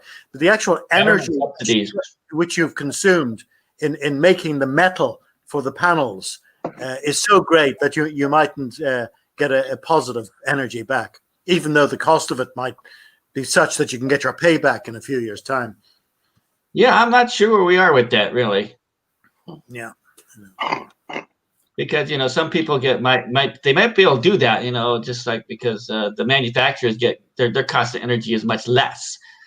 So even if it costs more energy than you'll ever get out of the thing, economically it still might be okay for you because the cost of energy where you live is very much higher. So it's really the cost of financing still, really. No one cares about the actual net energy balance, I suppose. Here we got someone's got a theory here. It says, I have a theory about that involves Aristotle. I think mass is really like a co-vector and represents pressure and resistance. Forces experienced by a mass in motion through a matrix medium. Wow, I haven't seen so many buzzwords in a single sentence in a little while here. I have no idea what to think of that. Is matrix medium a bit like an ether? I think it's more like the movie Matrix, I think. Yeah, I'm not exactly sure. Ask what a covector is. What is the covector? A certain distance one direction and then a different distance in a perpendicular direction? I don't know. This sort of sounds like Cornelius' theory because he's talking about tension. Tension builds up in the medium in front, it leaks around the mass and pressures it from in behind. Oh, are you talking about inertial? Why is it that objects in motion stay in motion, right? And I actually kind of agree with that. I think that what's happening is that they stay in motion because there is actually something both impeding the path of the particle always, so you'd think it would stop, but it doesn't because as it passes, those things actually push the object with the same amount of energy it took to go through the medium. So that's the ultimate reason why things keep on going forward, and that the energy is actually stored in the surrounding medium. So that aspect is kind of gotten out when you ask the question like, where is the energy of a speeding bullet stored, right? As it travels through the air, where is the energy, right? So that energy has to be somewhere. It's not an inherent property of the bullet. So the only place it could be is in the surrounding space, right? So, well, that's only relative to your own fixed frame. I mean, if it's going at a constant speed relative to you and using Galilean relativity, well, then according to its own frame, it doesn't have any inherent energy. It's stationary. Yeah, that's why there actually has to be a fixed frame in order for that still to be true.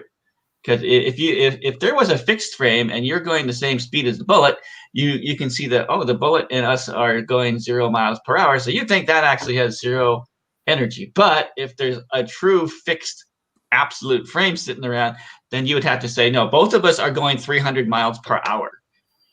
And when both of us hit that wall over there, we're both going to feel it. So, well, you really need a medium to distinguish frames that are moving relative to each other at a constant speed, a constant velocity. But for circular motion, what you say is true. You don't need a medium. You can measure an absolute stationary frame. For accelerating or circular, rotational motion, for accelerating motion, but not for constant velocity motion. That's what circle is all about, I suppose.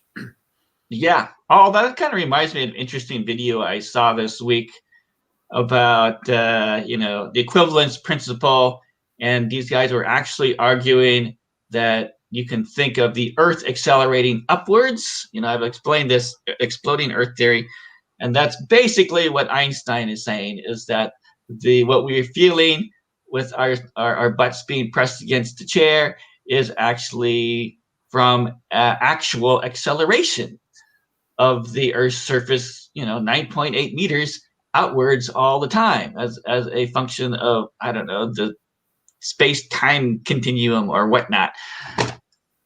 And that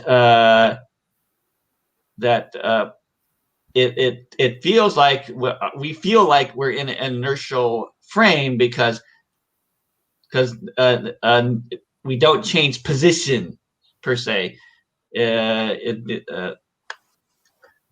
Relative to other things. Although if you were considering the Earth and you were to have all these balls, you would actually see them, separate or get further apart as or get closer together, so that two objects in this frame would not stay in the same place. You would see them so it's technically not the same thing. So they're saying that the interesting thing is that they're saying that couldn't possibly be true, that you can't equivocate gravity with acceleration because it doesn't act like an inertial frame. So I know that's kind of difficult and confusing, but they explained it much better in the video. But they never actually explained that part. They said that was going to be in the next video about, why that's not wrong, because clearly Einstein would clearly be wrong if you could say something like that.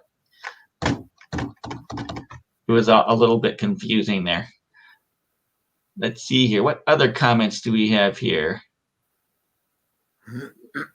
Just, you pay for gasoline because you can still pay for free stuff.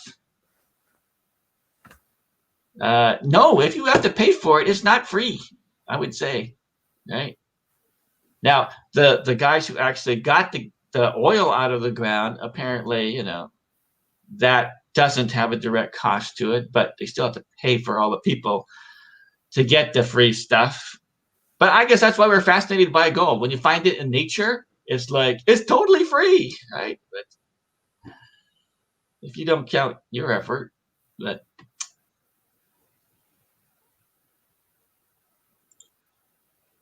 let's see here. What other comments do we have here? We did have some here, a metaphysical question. Can I abuse a robot that has consciousness? Well, first of all, we have to have a robot that has consciousness, and we haven't achieved that yet. So I would guess it would kind of depend upon how we manage to achieve that, right?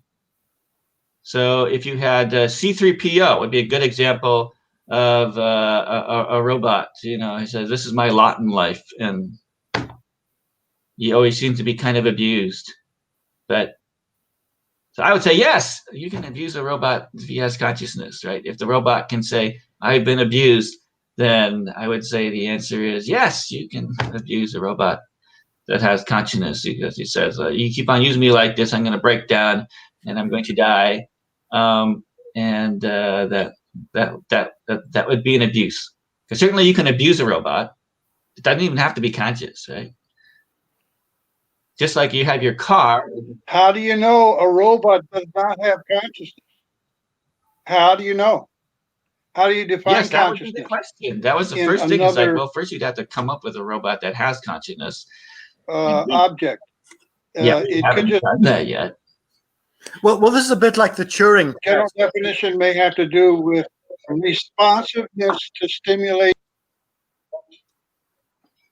You'd have to do some tests on it to see does it behave the same way as another conscious being, like a human being or maybe another animal. If you had it in a dark room and you were in another remote area, you couldn't actually distinguish between the two. This is the Alan Turing test. Well, I think that in terms of maybe the Alan Turing test applies only to human consciousness. But even the little robots that go around and clean up things on the floor, you know, these little things that, like a robotic vacuum cleaner, these little things, they're responsive to stimuli, to stimulation. So that is a more generic definition of consciousness. So that I'm just raising the question: how do we know a robot does not have consciousness? Because we're posing the question: if a robot has consciousness, well, how do we know that all robots don't have a certain degree of consciousness?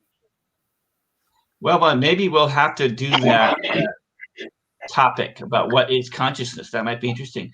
But we have David DeHilster with us today, and he wants to tell us a little bit about some new websites and stuff. So go ahead, David.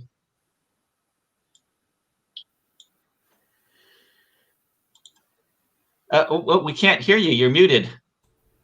You need to Okay, unmute. how about now? There you go. Good. Yeah, my microphone's a little microphone, so I'm gonna get there. Hey, everybody! I appreciate you taking the time, and thanks so much, Franklin, for doing our Saturdays here. I just wanted to talk about a couple things. Number one, I've been working on with some of the members of our organization, the CMPS, which sponsors these Saturday mornings, on a new website. I promised to do that. Been working on our website since 2008. We had one currently. Well, we had one. It's still there actually. If you go to naturalphilosophy.org/site, you can get to the older site. And that site was based on what was called Buddy Press. Buddy Press was like WordPress, but it allowed members to write their own blogs. And that was the idea. But at the time, it was very primitive. It didn't work very well, and I had to do a lot of coding for it. So now there's a new service out there, which I asked for members to put in some donations, quite a bit actually, hundreds of dollars, actually well over $500 in donations for us to be able to upgrade our website. Meaning we're going to be using software that I'm not writing, even though the database that I put together with Greg Volk and myself from 2008 with over 10,000 pieces of data items in it is still valid and still around. I'm starting to integrate that into the site. But the idea of the new site is to create our community. We have websites that do things that we already need that are doing quite well, actually. Those are our Wikipedia, wiki.naturalphilosophy.org. And of course, we have our and that's based on the Wikipedia software. It's exactly the same because the software for Wikipedia is open source. So we have over 10,000 pages from our database in that with people. And if you were a member of the NPA or CMPS for the last 10 years or more, you're most likely in that already. Then we have the other website, which is doing really quite well, is Science Woke. In fact, if you want to do experiment, look up Jeff Yee, who's one of our really active members, and he is working on his new model. And I'm going to be talking with him next week, which is another thing I'm going to start hosting these Saturdays. I know Franklin's been here for years and years, but I'm hoping to do a whole series on a bunch of new people working on new models of the universe, what I call I'm going to be calling 21st century models of the universe, where people are modeling everything, including charge fields and all of that. So that's going to be pretty fun. Next week I'll be talking with Jeff Yee. I'll be putting all that up and the information for that coming out. But if you are, I want to invite everybody to go to naturalphilosophy.org, and if you are interested in registering, I believe the registration is open, and you want to check that out. It's akin to sort of Facebook, but there are a couple things about it that are really good.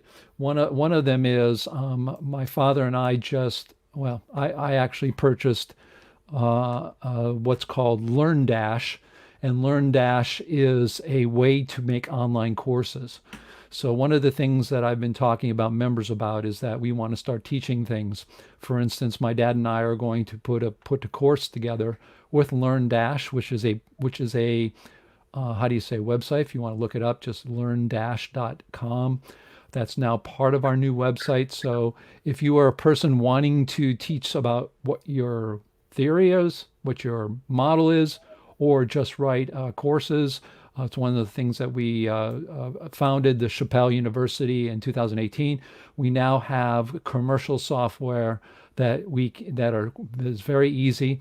And like I said, my dad and I are putting together, mostly my dad, putting together a course about our model, the particle model.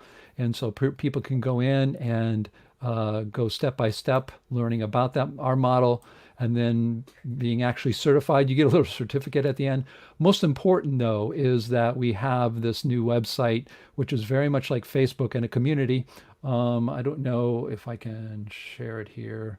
Let me just see here real quick. But the idea is we've had sort of a dead website, and meaning it's been there, but no one's really has been engaged. So I can share. In fact, I'll share a screen here. I don't need to share the application window. Oh, let me hold on. Got to get that separated out. There we go. I'll share this with everybody. So here we go. This is the new website. It's based on what's a program called Buddy Boss, which is a knockoff of Buddy Press. But what it is, it allows us to do, it's doing exactly the same thing as our previous site, which we had a lot of people write articles. Here's one that I put from, I'm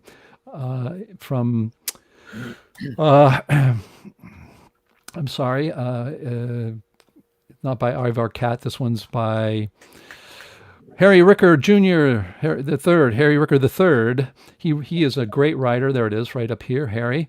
But again, it's more like Facebook. You come in here and you can look at a profile. For instance, I can go to Franklin's profile. He can make what he wants here, sort of like Facebook. This is code I've put in here, so our database is still there. So the bio for the science, that part of it, I've actually programmed in there. You can see the abstracts he has there too. So I'm linking those in just because he has an ID into our database. That's something I put into it. We also have the ability to have forums, and the forums are much simpler. For instance, you can go into here, and forums can actually have sub-forums. Here's one about ether theory. I started a discussion called Does Ether Exist? And you can go in and then participate on there. The idea is that we're going to try to get people more online, because I have so many email chains and people have complained that our other forum was very complicated. This is real simple. You start a discussion and then people can join in. Good thing about it is it's here. And plus we can make our own forums that is in discussion groups, so people can suggest groups and discussion groups. So the groups themselves, I have already created some, one for CMPS marketing, one for the directorate. This is really, it's a private one. You can see here it's a private group. Here's a private group for our conference next year. Some other groups I put in structures. If anybody who's been around the MPA for a while, gosh darn it, I'm just losing names today. But anyways, Don Bradell. Don Bradell was one of the officers of the MPA during the last 10, 15 years. They have a very active structures group. He's very interested in using this to get people interested in structures. There's, again, this is a particle model, but we have different, so we made one for our particle model. If you have something you want to do it, you can make it for it. You just click on it, then people can join these groups and everything. It works really well. Here's my father, here's Jerry, who's a new guy. He's not a CMPS member. I'm trying to get him. He likes our model.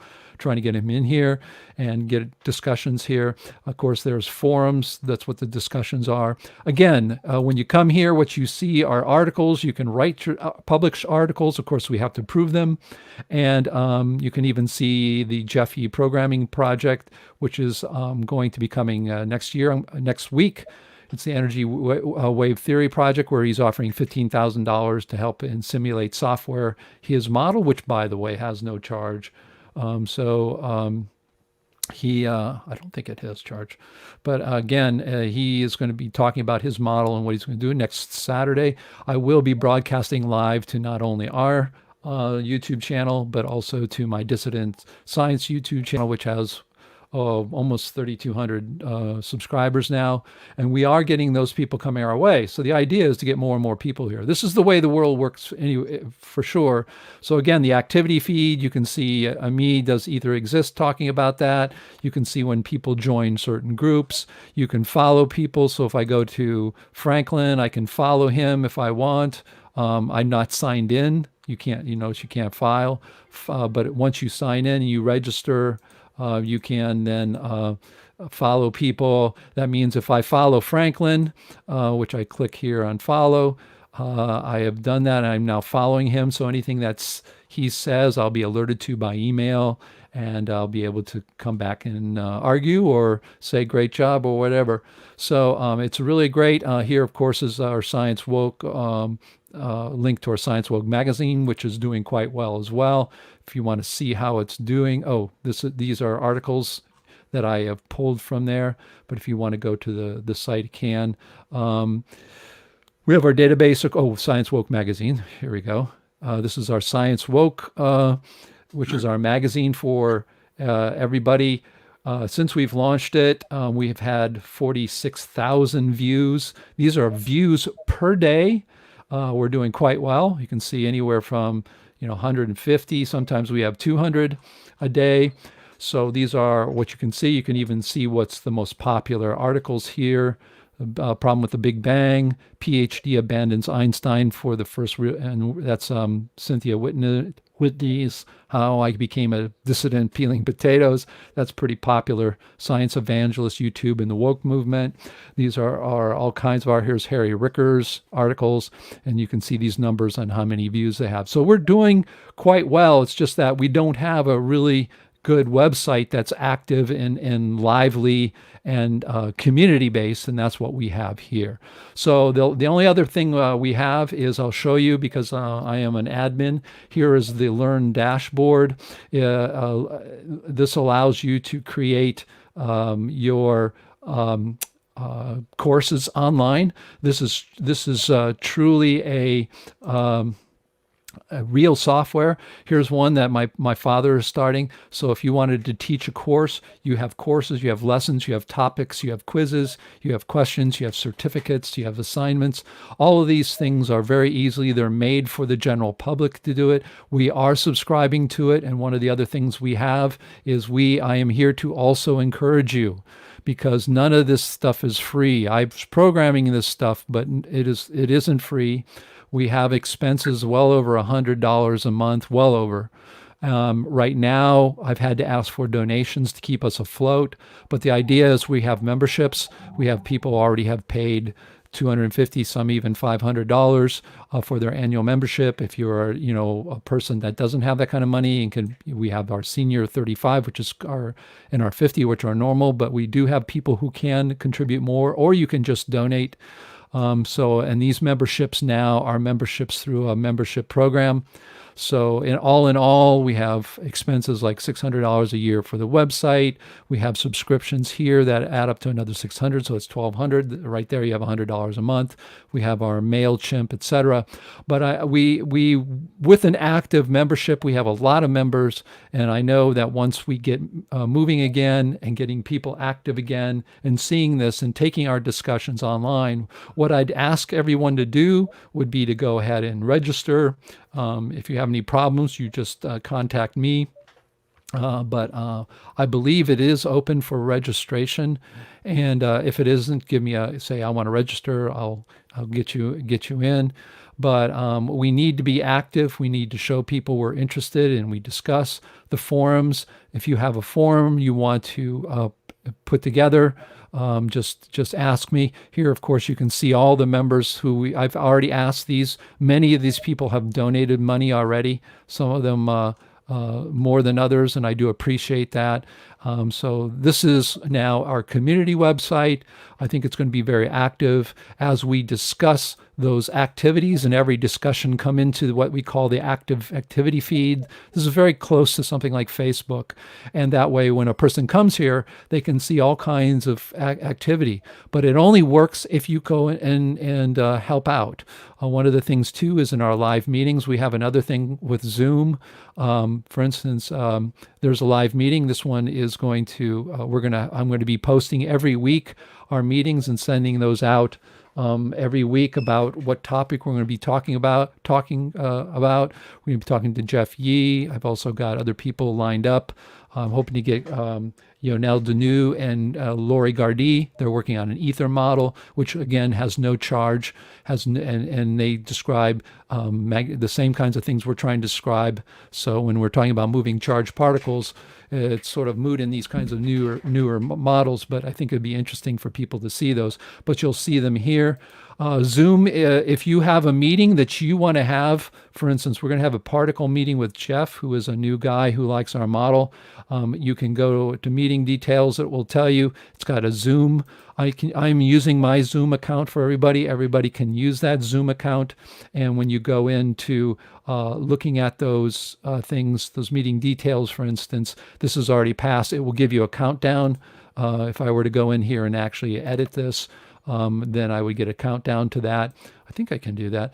So the idea is we have groups. We can set up even Zoom meetings. We can set up, of course, our meetings with, if you want to go live, we can also do that.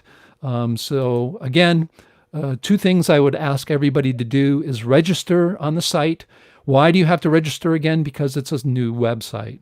I am not going to I don't have hours and hours and hours to program to transfer the database of users to this. Plus, it's a new type of way of doing it. So it's a good way to get yourselves in.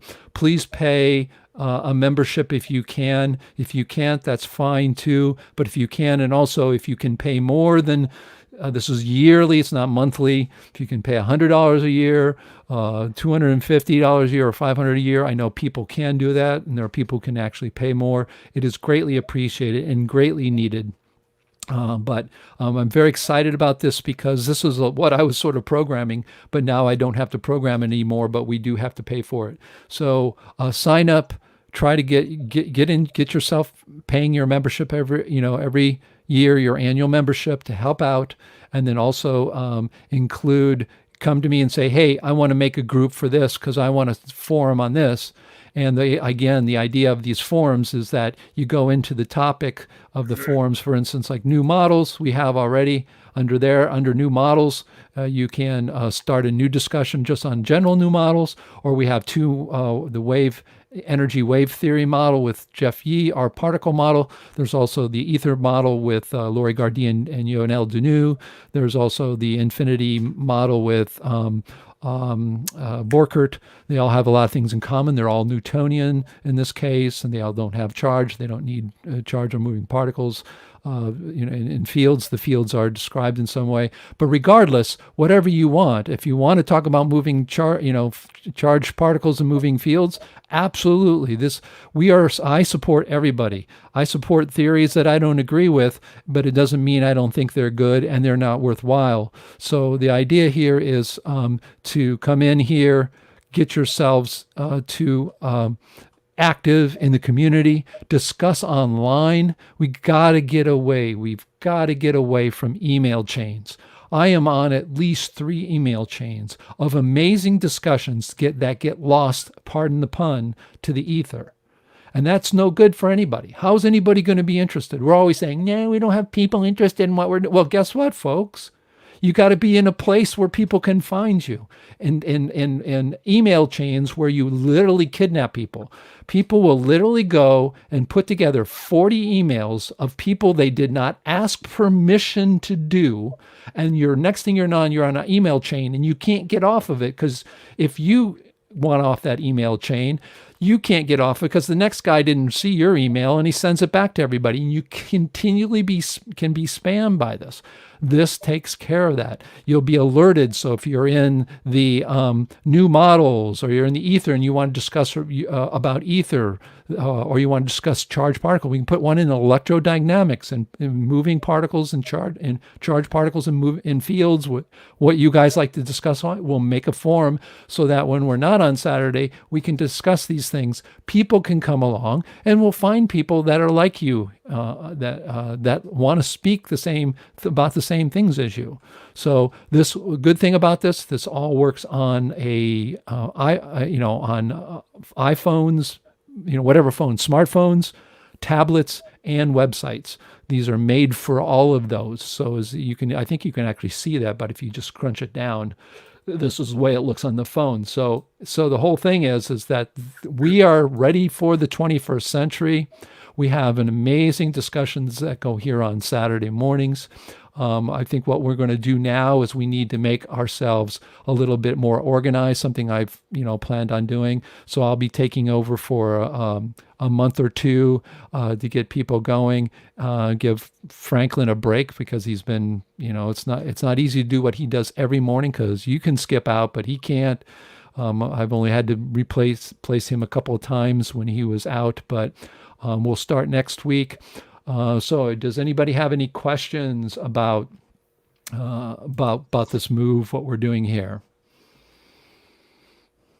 Probably not. Everybody wants to leave now, right? It's past the time. But I do want to say, first of all, I really, absolutely, from the bottom of my heart, appreciate these Saturday mornings, because in reality, these have been the only things that have been going on that have been directly linked to the John Chappell Natural Philosophy Society. I will also tell you, because of that, we've kept ourselves alive and kept ourselves kicking in the social media space as well.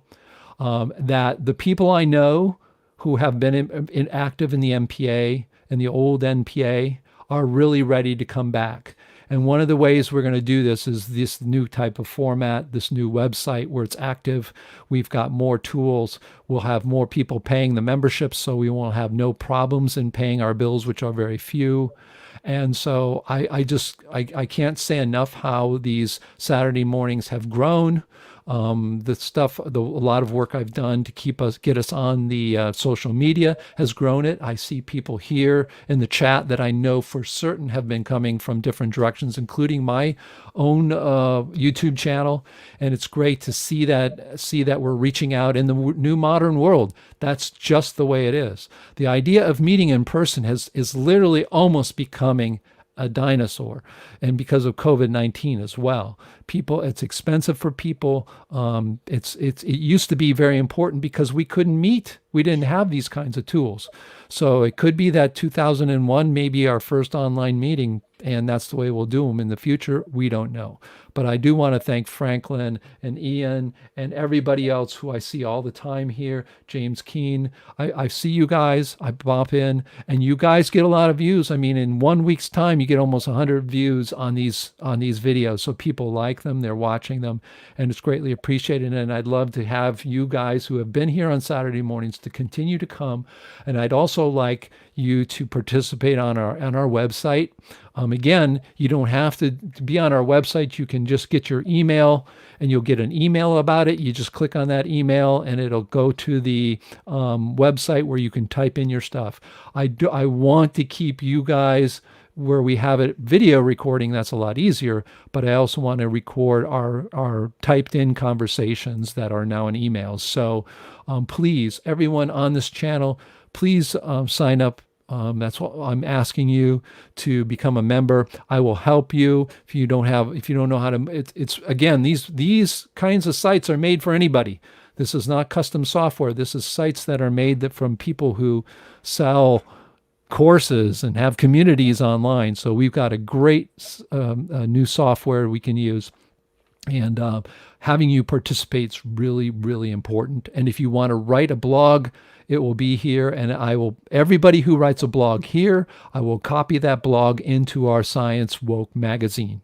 So it'll be in both places. So I want to thank you again so much, especially you, Franklin, for keeping this going. Everybody is a critic, but doing it every week, that's just absolutely important. I know you got your stuff on your new laptop. It's greatly appreciated. You've been working offline for that too. So I hope to see everybody next week. I'll pass it back to your host here, and I will be hosting the next few weeks. Give Franklin, but I certainly Franklin a break, but I certainly hope everybody comes by. I think you're going to see some really exciting new models out there. Like I said, there are 4 pretty active models out there that are modeling everything. In the Newtonian world, there is no such thing as quantum mechanics. Everything is Newtonian at all levels, and these new models are quite exciting because of that. I find them, and Jeff Yee will be talking about his model next week, which I'm very happy to have. So thank you very much, Franklin, for everything, and thank you all. And I'll turn it back to you because I've walked way over my time, and greatly appreciate it. Okay, so next week we'll have Jeff Yee explaining his theory. So for the rest of us, it's still going to be StreamYard, and we can still enter the green room and ask Jeff questions and things like that after his presentation and stuff, I presume. Yes, absolutely. You can even, especially those who are used to it. I know Ian's here very regularly. The other Keen, you guys, it's going to be the same thing. You can absolutely come up, get yourselves into our green room because we pay we just paid. It's a $200 a year. Believe it or not, we've been with StreamYard a year. It's hard to believe. But it's like $200 a year, which is well worth it. And that allows us to have 10 people waiting in the waiting room. So we'd very much like to have those, especially who are very used to this medium, be participating in the same way. I hope to see the same faces here and maybe even some new ones. But please, yes, I really am counting on everybody being here. Okay, great. So with that, we'll do it for this meeting. Just to kind of summarize, we started out with talking about the West Coast being on fire and what are the potential impacts. We kind of got into climate change and, what the alarmists are thinking about. And for example, that the population increasing to 7.7 billion, and we're still, the alarmist, their worst fears have still not happened. We also talked a little bit about the effect of COVID on perhaps how climate change is affecting that, or even the population change. And we did get into a little bit about gold and why people are obsessed with it and how you make gold. We got a couple ideas on how we can make gold, like bacteria, and we looked at that. And it's like, yeah, that's actually a thing. And yeah, I think that's what we were talking about. And then, of course, everyone go check it out. Check out the new website, right? I believe it's at exactly the same old address, right, David? It's a brand new site. Yeah, it's the same address. Yeah, same address but different place. Well. Right. You got it. Same station, different channel. Yeah, same station, different channel. Okay, exactly. And in fact, I'm changing it right now because I've talked with you guys to being able to register without asking me. It'll be open for registration, so hopefully we won't get spammed too much. I'd love to have the problem of being spammed. It means people are paying attention. But yes, so you should be able to go to naturalphilosophy.org and register if you have not. I encourage everyone to do that because I've heard voices and I've listened to many of these Saturday mornings, and there's quite a lot of intelligent people. A lot of wacky people too, because I love wacky people. The only way you can think different is to think wacky, and wacky to me is great. So please register there. It's open for registration. Yep, go to naturalphilosophy.org. Everyone rush now. Okay, but that will do it for our conference, and thanks for everyone for hanging on to the bitter end. But yeah, come next week. We have special speaker Jeff Yee. He's a really interesting guy, and it'll be exciting. All right, so sayonara. Thanks, Franklin.